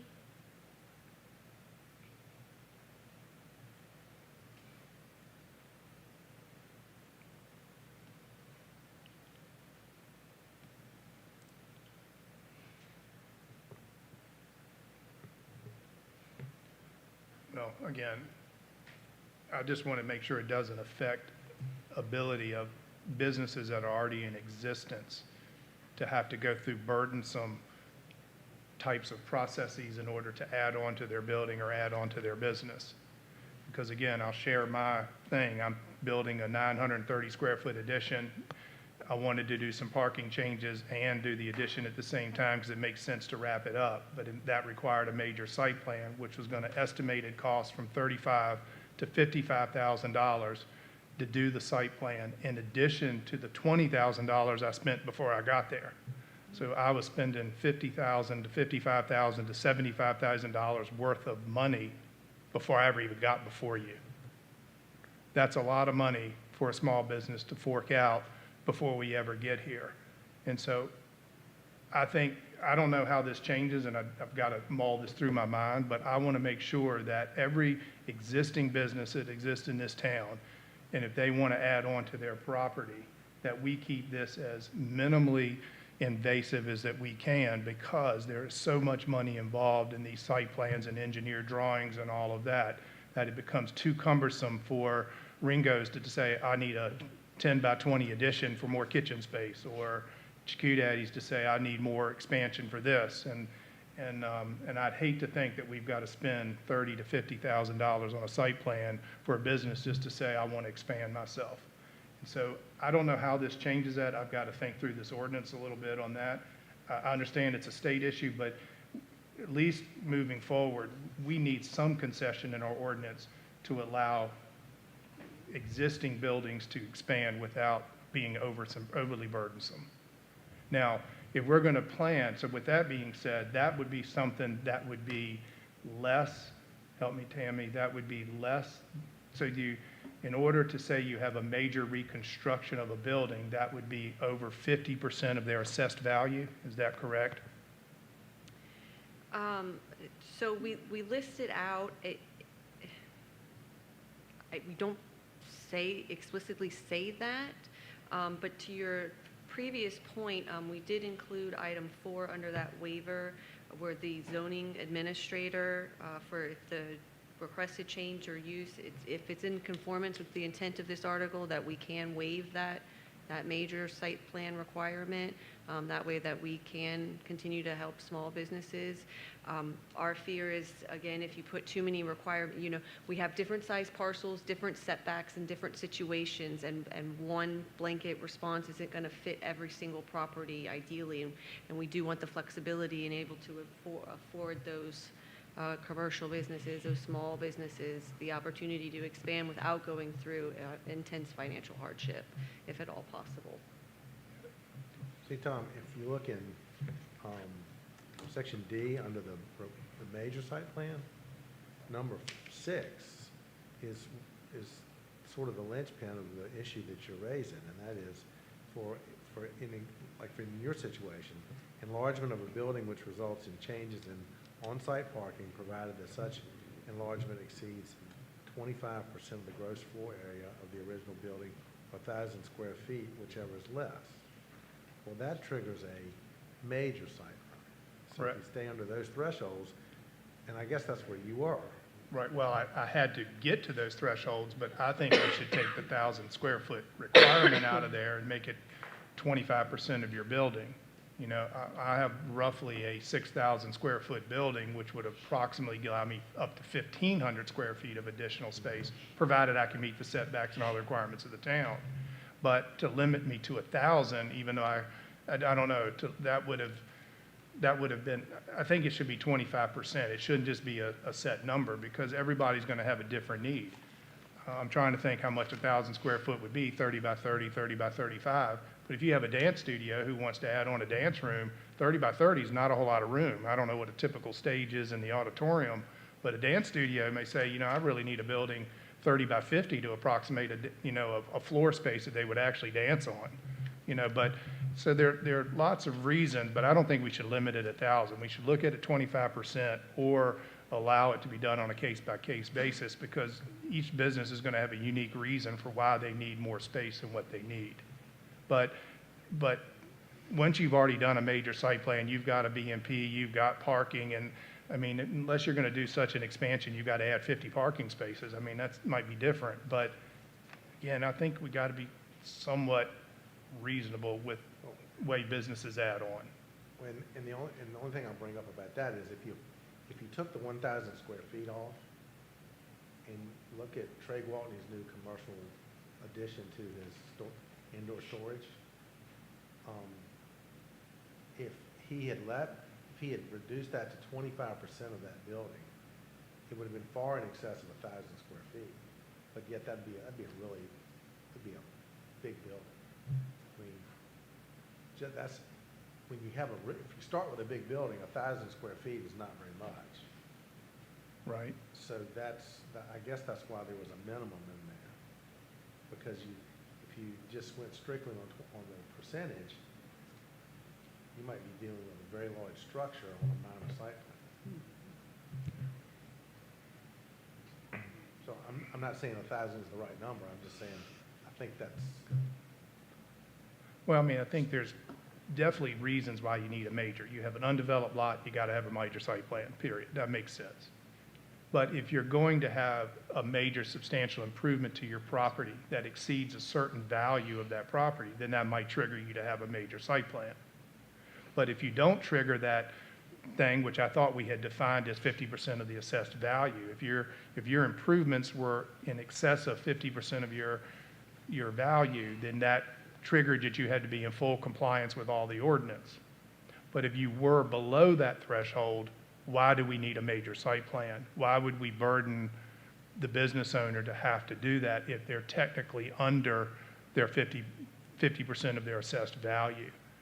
Because then, even though these numbers might be exceeded by that, but yet they're under their thresholds, why do we need a major site plan at that type of expense? That 50% of that's not in here, isn't it? That has to do It with. is in there. Huh? It's in there for. It has to do with rebuilding damaged structures. Oh, that was in there. I just searched for it. It was I like thought driveways It's for and additional The gravel. improvements of 50%, over 50% That was value. replacing the gravel. Yeah, but I thought that was so we're going to buy a house on Church Street across from Supreme and convert that into some sort of business. We're going to have to do that. When do they have to come into full compliance with code? When do they have to come into full compliance with the ECO guidelines and all of those? At what threshold? That's been a whole discussion point I've mentioned over years. You're going to take an old building, and when are we going to make that person make that building in full compliance? What threshold do you have to hit that now says this building must meet all building code requirements, all color requirements, all material requirements, all parking lot requirements, and then meet the ECO guidelines if they're in the ECO restricted area? And I thought we had a threshold. I thought we adopted it was 50% of the assessed value. I thought if the improvements were over 50% of that assessed value, they had to come into full compliance. That's for the Correct. landscaping and paving requirements. To me, it should be under the whole building, because how are you going to regulate? How are you going to? I don't know. Do you understand what I'm asking? If you just have an old dilapidated building and the gutter's falling off, and I'm going to go slap some paint on it and nail the gutter back up and call it a business, when are you going to tell me I've got to bring my business up to full compliance? If I buy the property, if I decide I want to change the roof and do the siding, put all new windows in it and things like that, at what point do you have to come into full compliance? So I don't know the answer to that question. I'm asking it you don't have to answer tonight, but I think it's a question that we have left open on the table of, what do you do? If McDonald's comes in and says they want to do a whole major renovation of the exterior of their building and bring it up to date, when do we make them come into full compliance with all of their signs and everything else that's required? And we've never really addressed how are we going to do that for properties? How are we going to be fair for that? But my point is there should be a level at which you reach. Site plan for every undeveloped lot, every subdivision, whatever. But then when you have your, whatever that threshold is, when you're above it, you require a major site plan. When you're below it, then you could work with town staff in order to rectify the situation. Whatever that threshold is needs to be somewhat reasonable. And I'm asking what's reasonable, what's not reasonable. It's not an answer for tonight, but I think that's what comes into this, to make sure that when we look at Virginia Cabinet Company wanting to expand their building and do things, how much are we going to make them do? Because, you know, they've got to do everything. I mean, there's an existing business, we want them to expand. Well, how much can we just work with them? Now, I understand that might be a rezoning, I get that, but how much are we going to make them do when they're an existing customer? You know, or existing business in the town. So these are real financial decisions that the owner of that company has to make, or I have to make based on my expansion and the next person and the next person. And these dollars add up very, very quickly. So that's all I want you to be sensitive to, because these decisions are not easy decisions to make, and it leads to a lot of frustration. Well, that's a very valid point, but it's also different than the problem we're facing right now, in that we have an obligation to change our ordinance to comply with state code. But where we have some wiggle room in here and how we can Well- help with that, I want to make sure that we're not overburdensome. I'm not Existing saying- businesses is what I'm really looking at, not new businesses, well, new in the sense of new raw land, not new renovation. I'm not saying you shouldn't revisit that, and that's a long discussion perhaps, but we're sort of under an obligation to conform with respect to this review issue. I have a few questions. Do we have a time limit to enact this? Well, Right now, we're in conflict with state code, and state code would trump over. Yeah, I mean, but, you know, they pass a law and there has to be time to get in compliance with the law. I mean, if they change the speed limit to 60, you can't just, you know, make it say 60. But I think it would be wise to table this. I mean, you have a lot of concerns. I have some questions about, in the staff report, so Virginia Code replace Planning Commission, so I see that. Does not allow for preliminary site plan pre-conference, okay. Then it says staff clear up language for minor and major site plan, so is that Virginia Code or is that staff? That was staff clarifying the language for those two different site plans, the minor and the major. Okay, so, and then the sewer systems, is that something that's fixed as well? That was the language that was adopted in our CBPA ordinance. We included the exact same language. It was a copy and paste from that into that section Okay. that we replaced with the new language. And then finally, your last sentence, the appeals process was clarified. That's a required change. If they're appealing a decision of the zoning administrator, it goes to the BZA, not the Planning Commission. So so there is flexibility, it sounds like, Dr. Pope, for the language for the minor and major site plans in, if that was staff derived. And I don't necessarily mean we don't need to table this. I just don't want to forget about this, and then the next time somebody wants to come before the town that we haven't addressed it. That's all. I mean, I've been trying to discuss this for 4 or 5 years, of trying to make this happen, to make sure it's not overburdensome. I don't care if we pass this tonight to keep us in concessions with the state, but if there's wiggle room in what we're allowed to do on the local level, I want to make sure we're protecting our business owners against future development of what they wish to do with their properties. And I just want to make sure that that's easy, because I had to change my design because I wasn't willing to pay $35,000 to $55,000 for a major site plan to do that. I thought that was over and above. And the town doesn't have anything to do with that. They're not in charge of those costs, but I thought it was excessively burdensome have that requirement, and my project would have been shot down if there wasn't a workaround.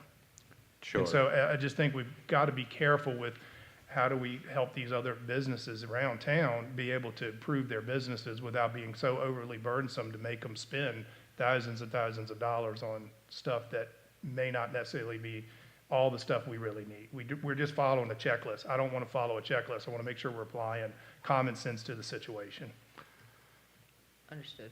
Yeah, so that's what I'm getting at, is I think there is room to maneuver in here, and the the regulation was long, and then tomorrow, and I don't know, Miss Clary, are you going tomorrow, or Michael Stallings, town manager, going to the conference? Yes, to the seminar. Yeah, so several of us will be going to a seminar that's about the changes that the General Assembly made this year. So I think it would be prudent to table. You can investigate further. We can go to the seminar and see what we learn. We may interface with some other localities as well that have learned something, as generally happens in those scenarios. So unless there's further discussion, I would like to make a motion. I have several other concerns that I want to mention.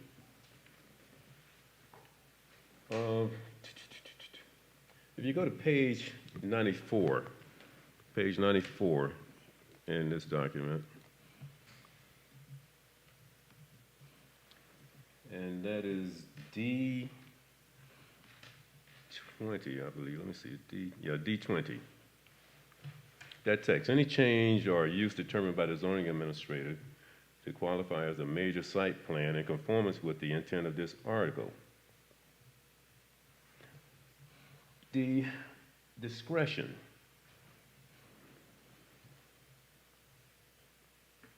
Discretion. That's ED4, E4. No, I'm sorry, E4. It's E4 on page 94.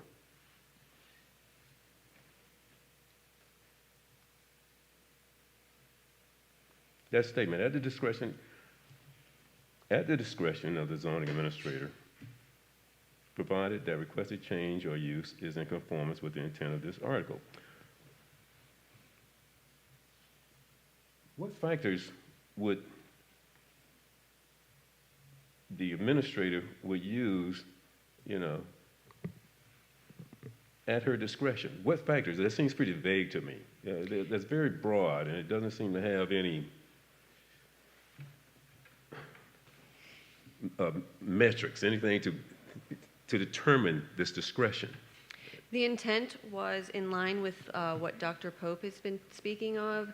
If we can look at something and they're proposing a small addition to the property that would not encroach on any setbacks, we wouldn't be concerned with them violating any part of the zoning ordinance, then we wouldn't require them to go out and get a fully engineered site plan for it.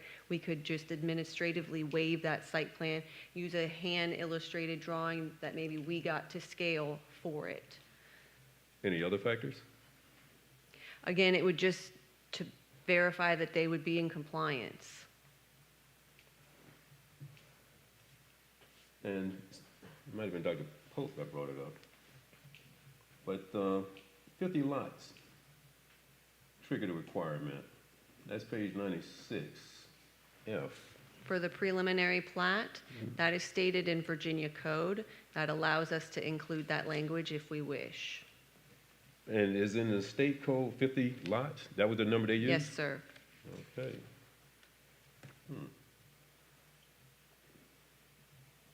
On page 110, 1D, the street width reduced from 30 feet to 29 feet. That is a VDOT requirement. It used to be 30 feet. It is now 29 feet. VDOT reduced that number. Yes, sir. Interesting. Okay. Now, there was something else here that, got my attention. There's a part in there where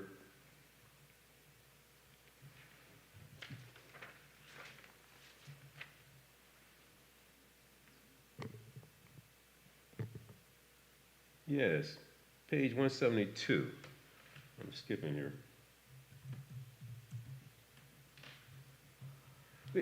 who is the planning review committee? Do we have that? Do we actually have one? Does Town of Smithfield have a planning review committee? So it consists, I'm not sure where it is, it's redlined right above that, where it consists of members of the Planning Commission, BHAR, Town Manager, Zoning Administrator and staff, Fire Chief, Virginia Department of Health, and it goes through. This is when we get the large site plans, like for Mallory, Phase A, we would send it out to all of the reviewing agencies for comments. Okay, but there aren't members of a planning review committee at this moment. This is something that you will form based on that application. Correct. Okay. Okay. But then on page 172,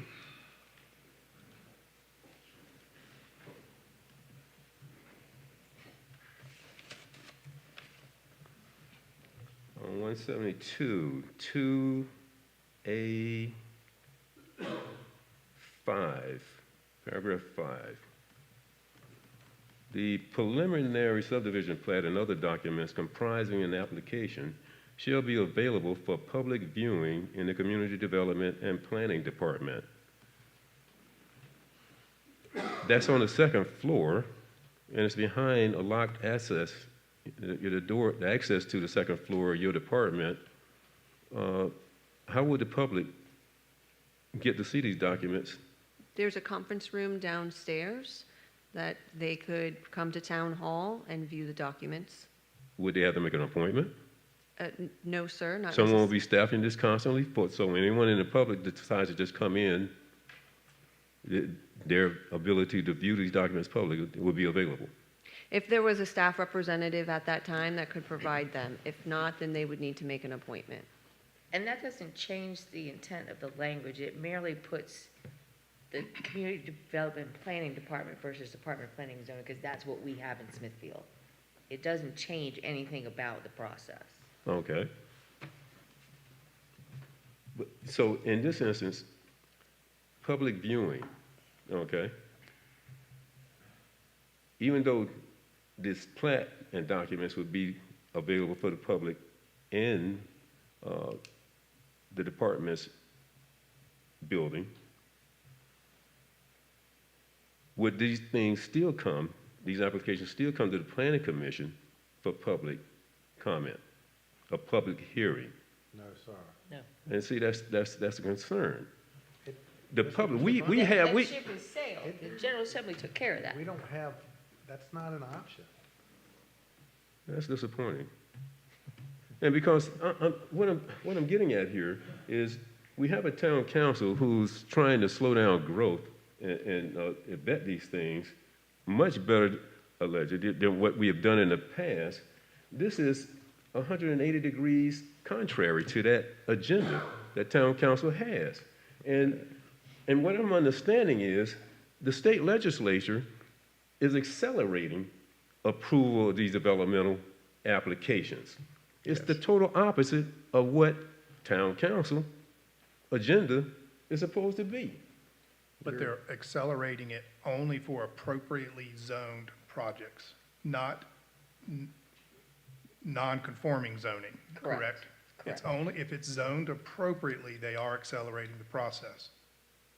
Which So if you- accelerates growth. So if we said if we said Cypress Creek is a suburban residential and it's zoned suburban residential and a developer buys it and they meet all the requirements, we will never see it. But because it's community conservation and it's a rezoning, then they have to follow all the steps we're used to.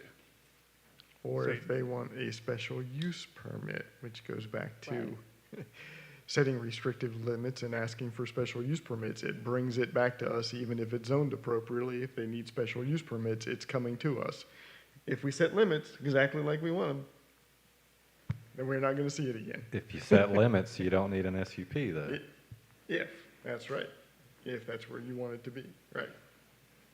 Does that, So- does that, Well, again, so if it's Well, zoned well- appropriately, it is accelerated. We're not touching it. We're not holding it up for some date, 30 days for us, 60 days for the town council before advertising and all the other stuff. And next thing you know, 3 months has gone by. It's exactly what the Mr. Bryant, document is. I agree with you, and I think in principle, what I see with this too is, you're taking a decision out of either an appointed or an elected body's hands and putting it into a staffer's hands, but that's what they've done. I again think, you have a lot of questions about it, and Dr. Pope has questions about it. I would like to sit through the conference tomorrow and listen about it. So I think it'd be worth tabling this.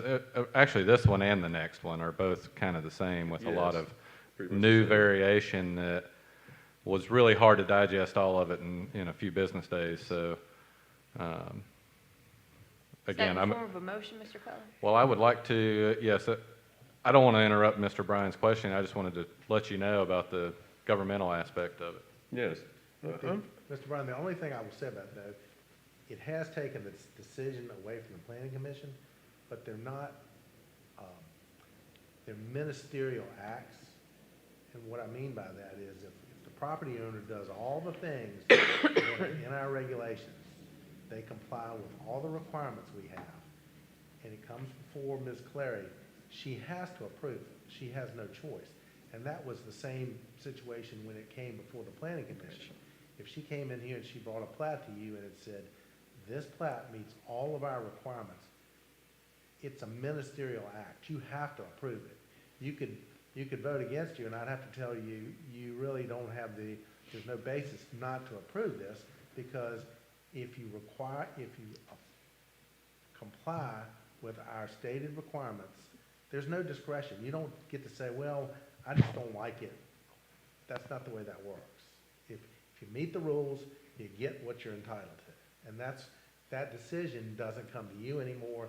It's with Ms. Clary or whoever sits in her chair,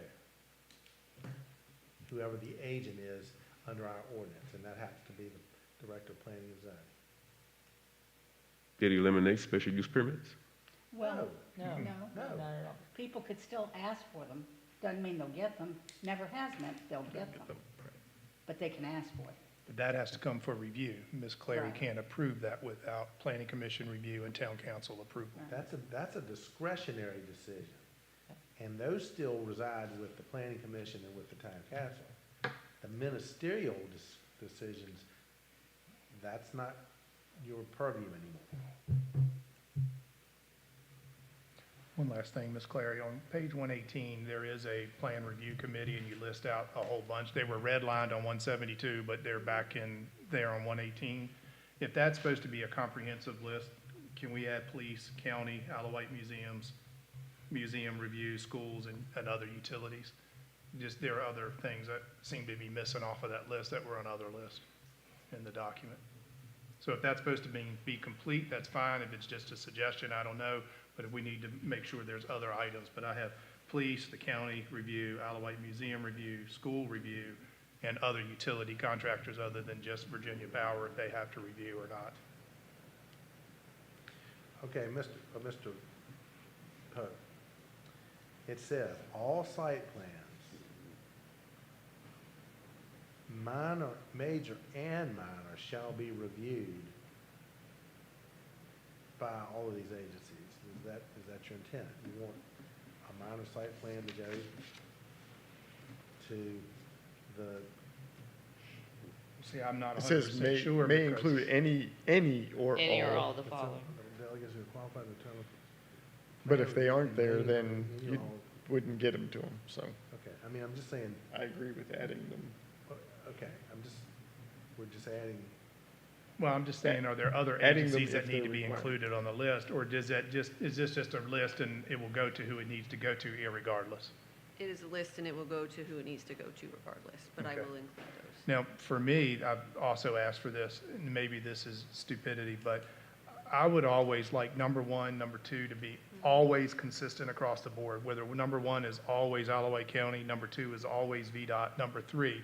So number four may not need to comment. Well, when we get a packet, number four, no comment, but number five, so it's always the same.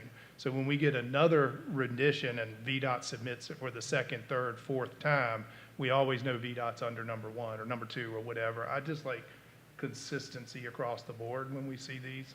Just whatever number you designate on there, I'd like for that number to stick for every review. Section 10 is always going to be town council, or section 11 is always going to be public works. It just helps me in my organization of what I'm reading, what I got to pay attention to, what has changed from month to month or time period to time period. That's just helpful for review of all of this stuff for me. So I don't care what number you make it, I don't care how it's organized, but I'd like for it to be consistent all the way across the board on every one. Instead of just number one, but VDOT falls out, so now there's a new number one.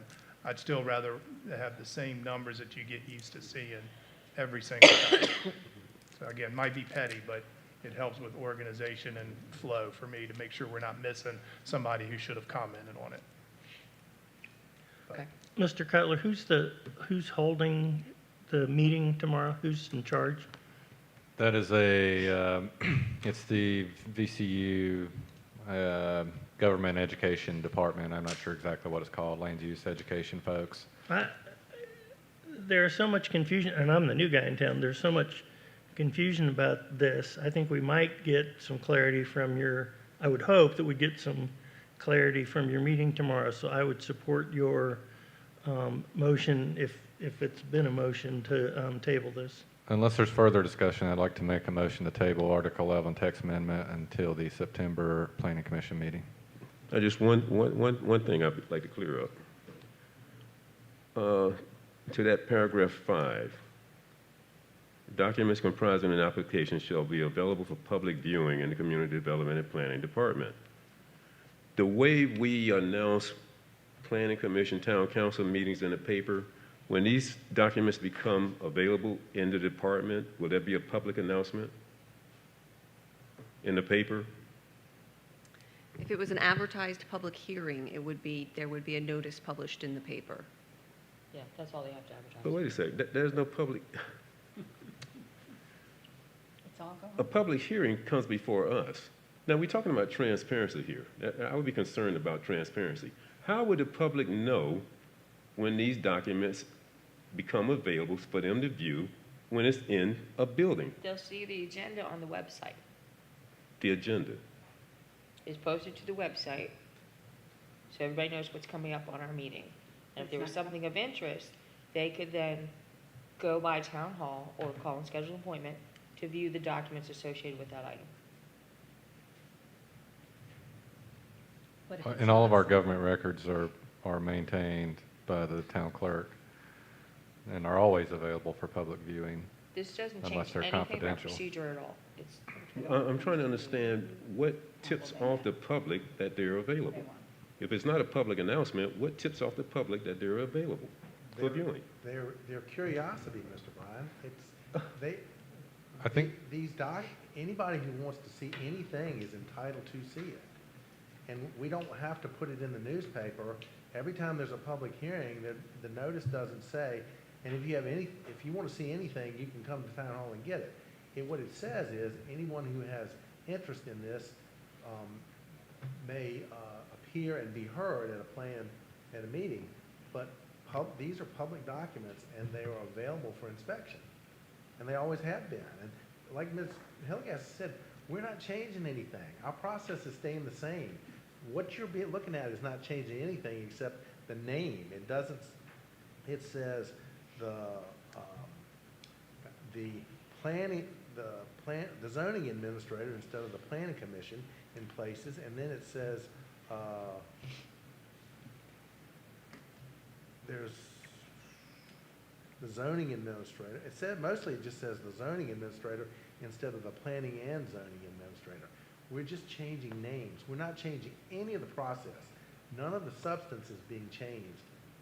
Now, back to Dr. Pope's point, where there is some latitude for the planning commission and the town council is the requirements that trigger a minor versus a major site plan. That's something y'all can talk about, because that's something you have flexibility about. And if you think this is reasonable or that's reasonable, you can come up with all kinds of ideas, and those kinds of things can be changed and amended to be more business-friendly if that's what you deem it to be. But these changes that we're talking about, we don't have any choice about it. We're just changing who can review the plat. It's her. Who approves the plat? It's her. Who approves site plan? It's her. the zoning administrator. She's our agent. We don't have a choice about that. Right, and, I mean, I don't think are you expecting any of these to come across staff in the next month or two? Yes, very Yeah. much so. Yeah. I second the motion to table. It's been a motion and a second. Any further discussion? Call for the question, please, Ms. Clary. Dr. Pope, Yes. Mr. Yoko, Yes. Dr. Bevan, Yes. Mr. Bryan, Yes. Mr. Cutler, Yes. Vice Chair Smith, Yes. and Chairwoman Hillegas. Yes. Thank you. Thank you. We may have to, just because of Ms. Clary's concern, we may have to advertise this for public hearing in a council meeting as soon as possible, because we're gonna run into a mess with this. Because the reason is, now she has deadlines, she has hard numbers that she has to meet on review. So this is not something we can really drag out for a very long time. No, it's not, but I mean, it's not something that we have to enact immediately.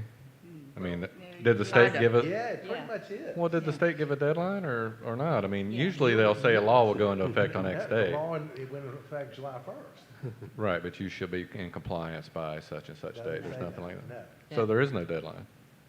Yeah, the deadline was July 1st. Deadline was July 1. 1st. Yeah. Yeah, I was gonna say, there's no deadline. Well, we're but- way behind the deadline then, so I Well- don't, Okay, but I mean, to that effect, I said, I don't mind approving this for legal purposes and for the state. I just don't want to forget about some of these changes and rediscuss some of this stuff that we do have, some things about when to define major, minor site plan. So I don't have a problem approving everything. I just don't want to approve it, and then it's off the table and it's gone, and then somebody comes and complains to us about it. I like to rediscuss at least the minor, major site plans, what seems to make sense to help existing business owners and define that a little bit more. So if we're under the gun, I don't mind doing something. I just don't want to lose sight of how we can help make sure we're being consistent across the board for our existing business owners. I And think- I'll say residential uses if that's what it comes into, because I don't see we don't see the residential side of this. and I think if we are under the gun, splitting this out into, here's the statutory changes, we can approve those because we have to. But now we have these subjective elements mixed in with the statutory changes, which makes it challenging. And then I think the next one is the same, number 12. Okay, you ready to move on? I have just Okay. one thing to say. I think it would be helpful for the public is if there is an article in the paper after something has come to the administrator and you have approved it or denied it, just for public knowledge. And, because I will tell you, people don't see the notice of the public hearings in the back of the paper. They don't see them because they look at the front, they don't ever look at the small print in the back. Oh, I beg to differ. There are people who read those religiously. I was just gonna say the same thing. Okay, all right. But for those who don't, I've always said that there should be something on the front page, a small blurb. I've said it before to the Times, that there should be a small does a good blurb, job. and he's not looking at me. But he hears me. But I do think it would be helpful. So I'm saying that again. That's all I've got to say Okay, about that. okay. Item number 9, hey, it's a public hearing. Let's have another one. Did you vote? Yes, Yeah, we voted. yeah, we voted. We did. Item number 9 is public hearing, text amendment, Smithfield subdivision ordinance and town design standards. Ms. Clary, staff report, please. Yes, thank you. This is text amendment for our subdivision ordinance. This is to bring it in line with Virginia Code, which recently replaced the Planning Commission with the designated agent. I'm zooming back in, I apologize. Article 3 was updated to include HRPDC and VDOT regulations. Article 4, the designated agent and included additional authorities for regulations. Article 5, updated with the designated agent and removed the requirements for planning conference. We also updated the review times, numbers of copies required. Article 6 requires town council to approve private streets. Article 7 clarifies bonding requirements.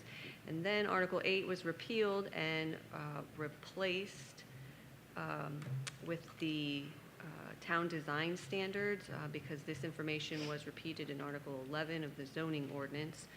We did update our checklist for the preliminary plats, public improvement plans, and final plats.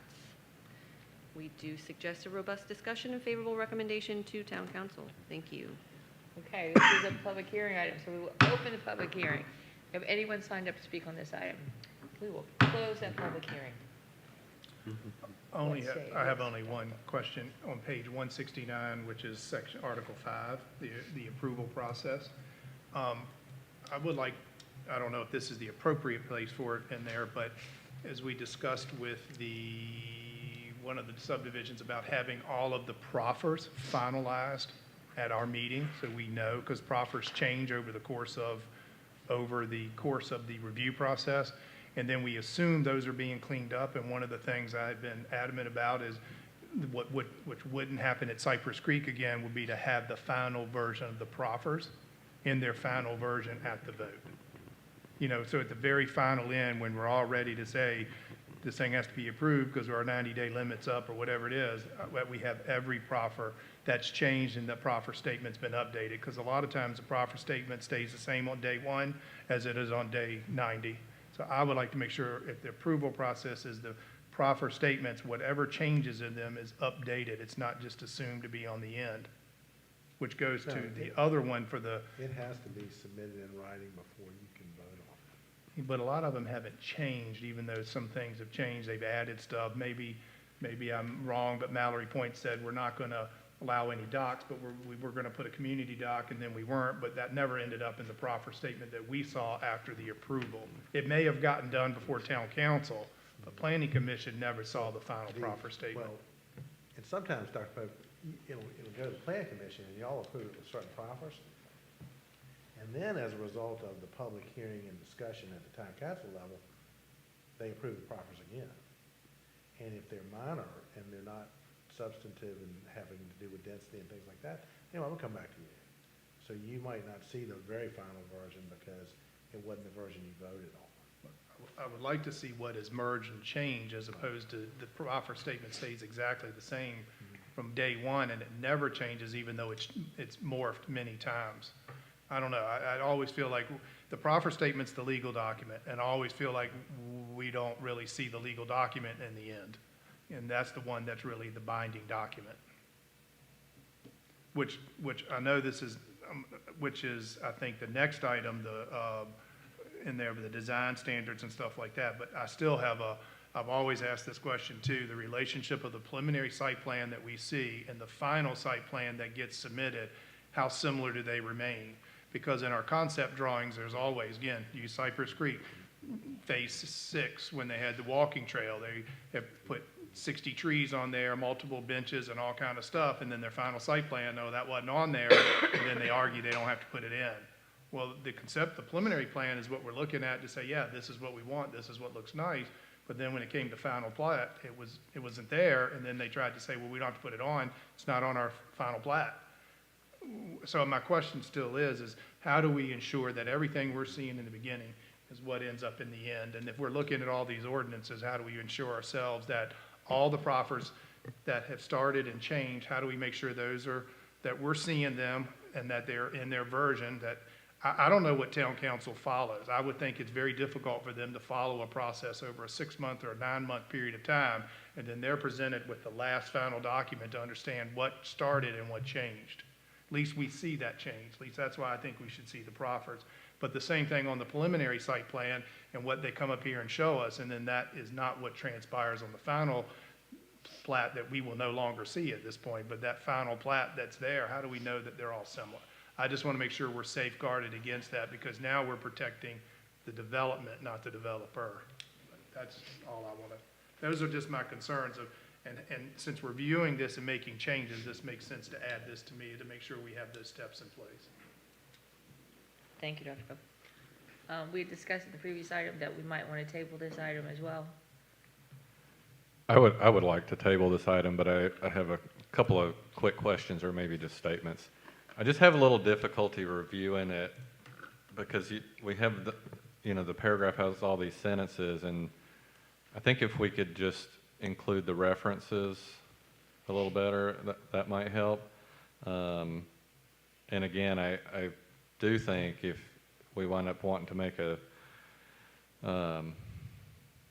this could be presented as just the statutory changes, right, which makes it a pretty simple thing. If the non-statutory items are a lot of stuff to discuss, and have it as two separate items or times. But I make a motion to table subdivision ordinance text amendment until the September Planning Commission meeting. Is there a second? Second. That's it. Been a motion and a second.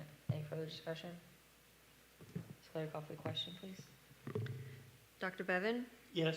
Mr. Bryan? Yes. Mr. Cutler? Yes. Dr. Pope? Yes. Mr. Yoko? Yes. Vice Chair Smith? Yes. Chairwoman Hillegas? Yes. Thank you.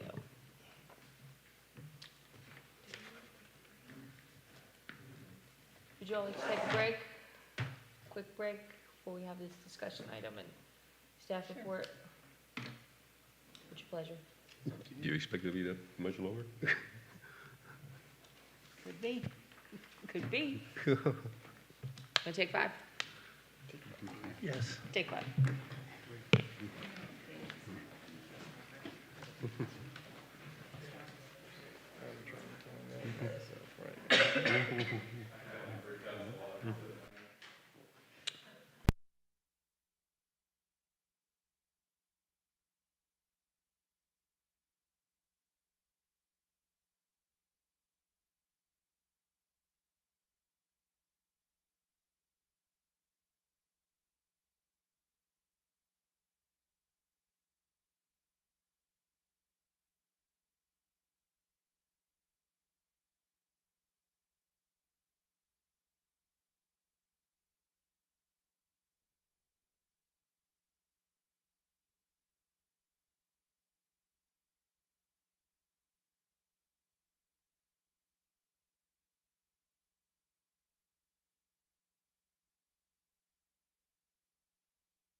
Okay, ladies and gentlemen, here we go. Item number 10, discussion item, land use matrix. Ms. Clary, what say you?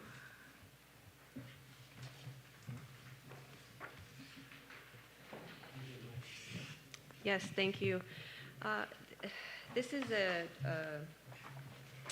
gathering of all of our uses and special use permits throughout all of our zoning districts. The idea here was to lay them all out and then combine the ones that were similar. It seemed as though it had been piecemealed, where you had, you know, accessory apartments here, accessory apartments with residential dwelling, accessory apartments. The idea was to have the same use category, and then where it was going to be permitted in the various zoning designations. Because we are in the process of rezoning Pinewood and deleting that CI, it would go to that I1.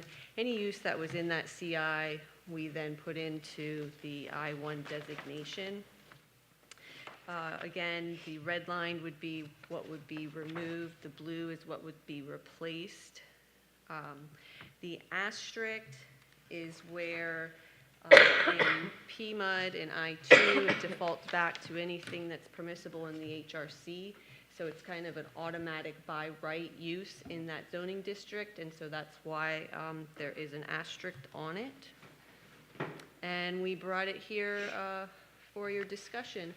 Again, just trying to clean up the various uses and special use permits and essentially make it so that it's uniform. This looks like a big undertaking. Thank It you all for your does. work on It this. does. Yeah. Questions or concerns? Any discussion?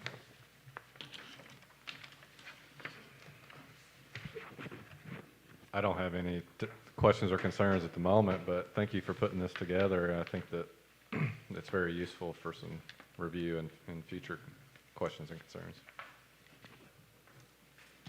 Others? You don't need any actual action. No, but I'll just kind of run through a couple of them. Like adult daycare, we merged that with childcare. You have this non-commercial agriculture use for community which was an SUP in the neighborhood residential and suburban residential, and we weren't even sure what that use would entail. So we're proposing like the removal of that. Antique shops, again, that would be retail sales. So we combined that. We had number 25. We also added storage. Outdoor storage and display would be a new special use permit item. This would allow us to combine other aspects that distinguished between the outdoor storage. Now, if you wanted outdoor storage, you'd need to get an SUP. We merged a lot of the attached residential into just attached residential. Auto light repair, that went over into service stations and vehicle service repair, and then auto dealerships. Again, with that childcare, the various definitions or various uses of childcare, those were merged together with that adult daycare. Commercial recreation, there was quite a variety of different commercial recreations, including swimming pools, tennis courts, this, that, community buildings. So again, merge that into one, along with those community buildings. The drive-ins we merged together into one. Dry cleaners we removed, as those are considered a personal service. The duplex we clarified under that attached residential. Eating establishments we merged. The event facilities, we just made that into either accessory or principal uses. Farmers market we removed, as that would fall under the retail sales. We also merged a lot of the fast food that had various uses. The guest house, that's now going to fall under our ADU. Gyms would be under the commercial recreation. We did a lot with the warehousing and the wholesale to combine it into one. Medical dental, that would fall under our professional office. We combined a lot with the parking lots. And then we did a lot with the schools, where the private, public, vocational schools and nursery schools. Again, merged post office. Public uses were quite a variety, so we merged those. Repair service, retail sales, and vet clinics. And then we also clarified our waivers so that they would be consistent as well. So it's waiver of district size, waiver of floor area ratio, building coverage, waiver of landscape, waiver of lot size, waiver of max building height, waiver of max density, waiver of parking loading, and waiver of yard requirements. Where do all those go? Those are all at the bottom.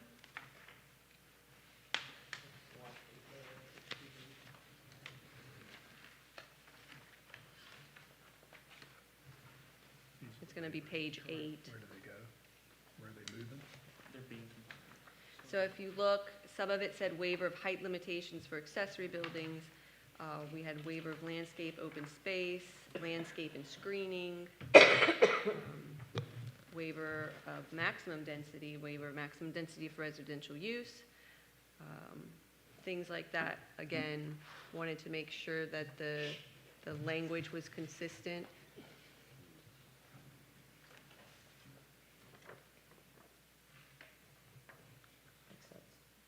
Quick question, Ms. Clary.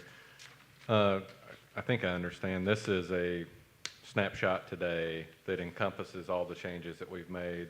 The blue, I guess, is a change over the last 6 months or a year, or? No. Or a So proposed change? This is what we're proposing. If it was an SUP under one category and we merged that category, then we just brought that SUP up into that zoning district for that new use category, but we included it in blue.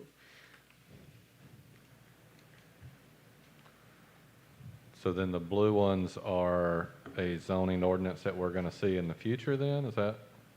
Or are we looking to approve based on this document? So I'm not looking for any sort of recommendation tonight.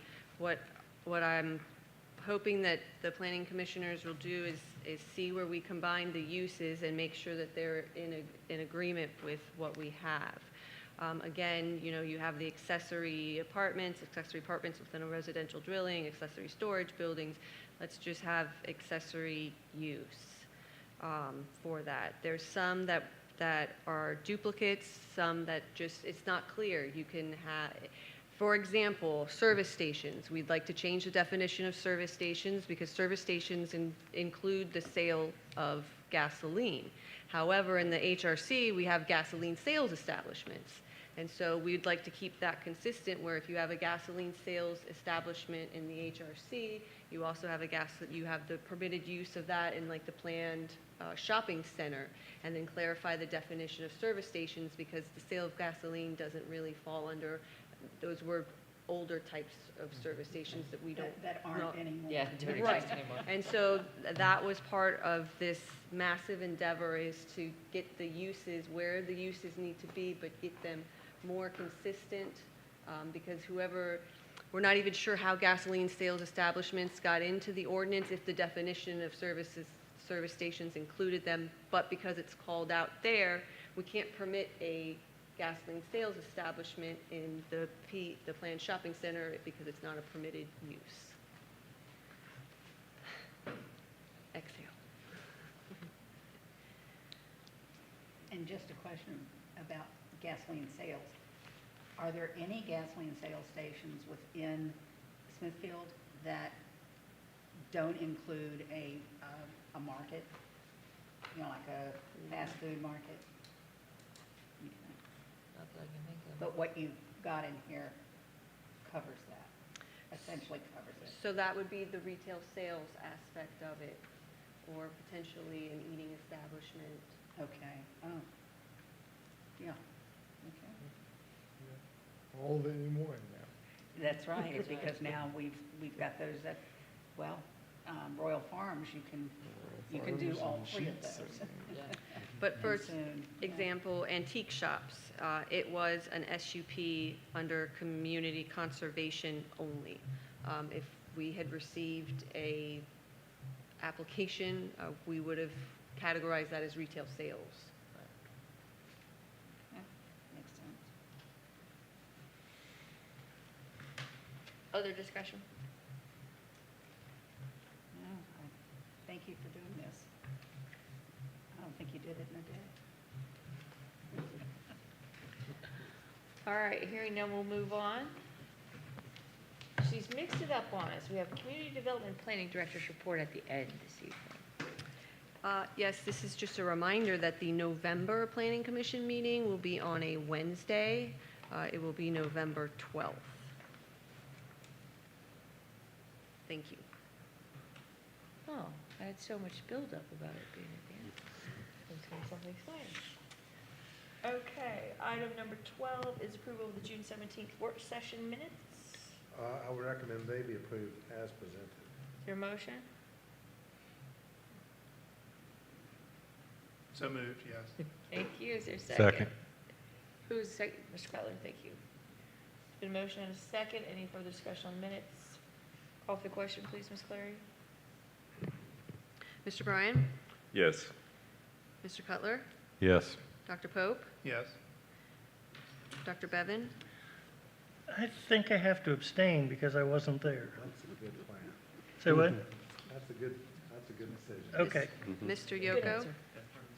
Yes. Vice Chair Smith? Yes. And Chairwoman Hilligas? Yes. Thank you. Next item is approval of the July 8th Planning Commission minutes. That I have a change to because in one of the motions, there was the mention of the second was omitted, and so I'm trying to find it.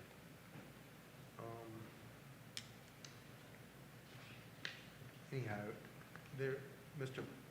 Dr. Pope made a motion to approve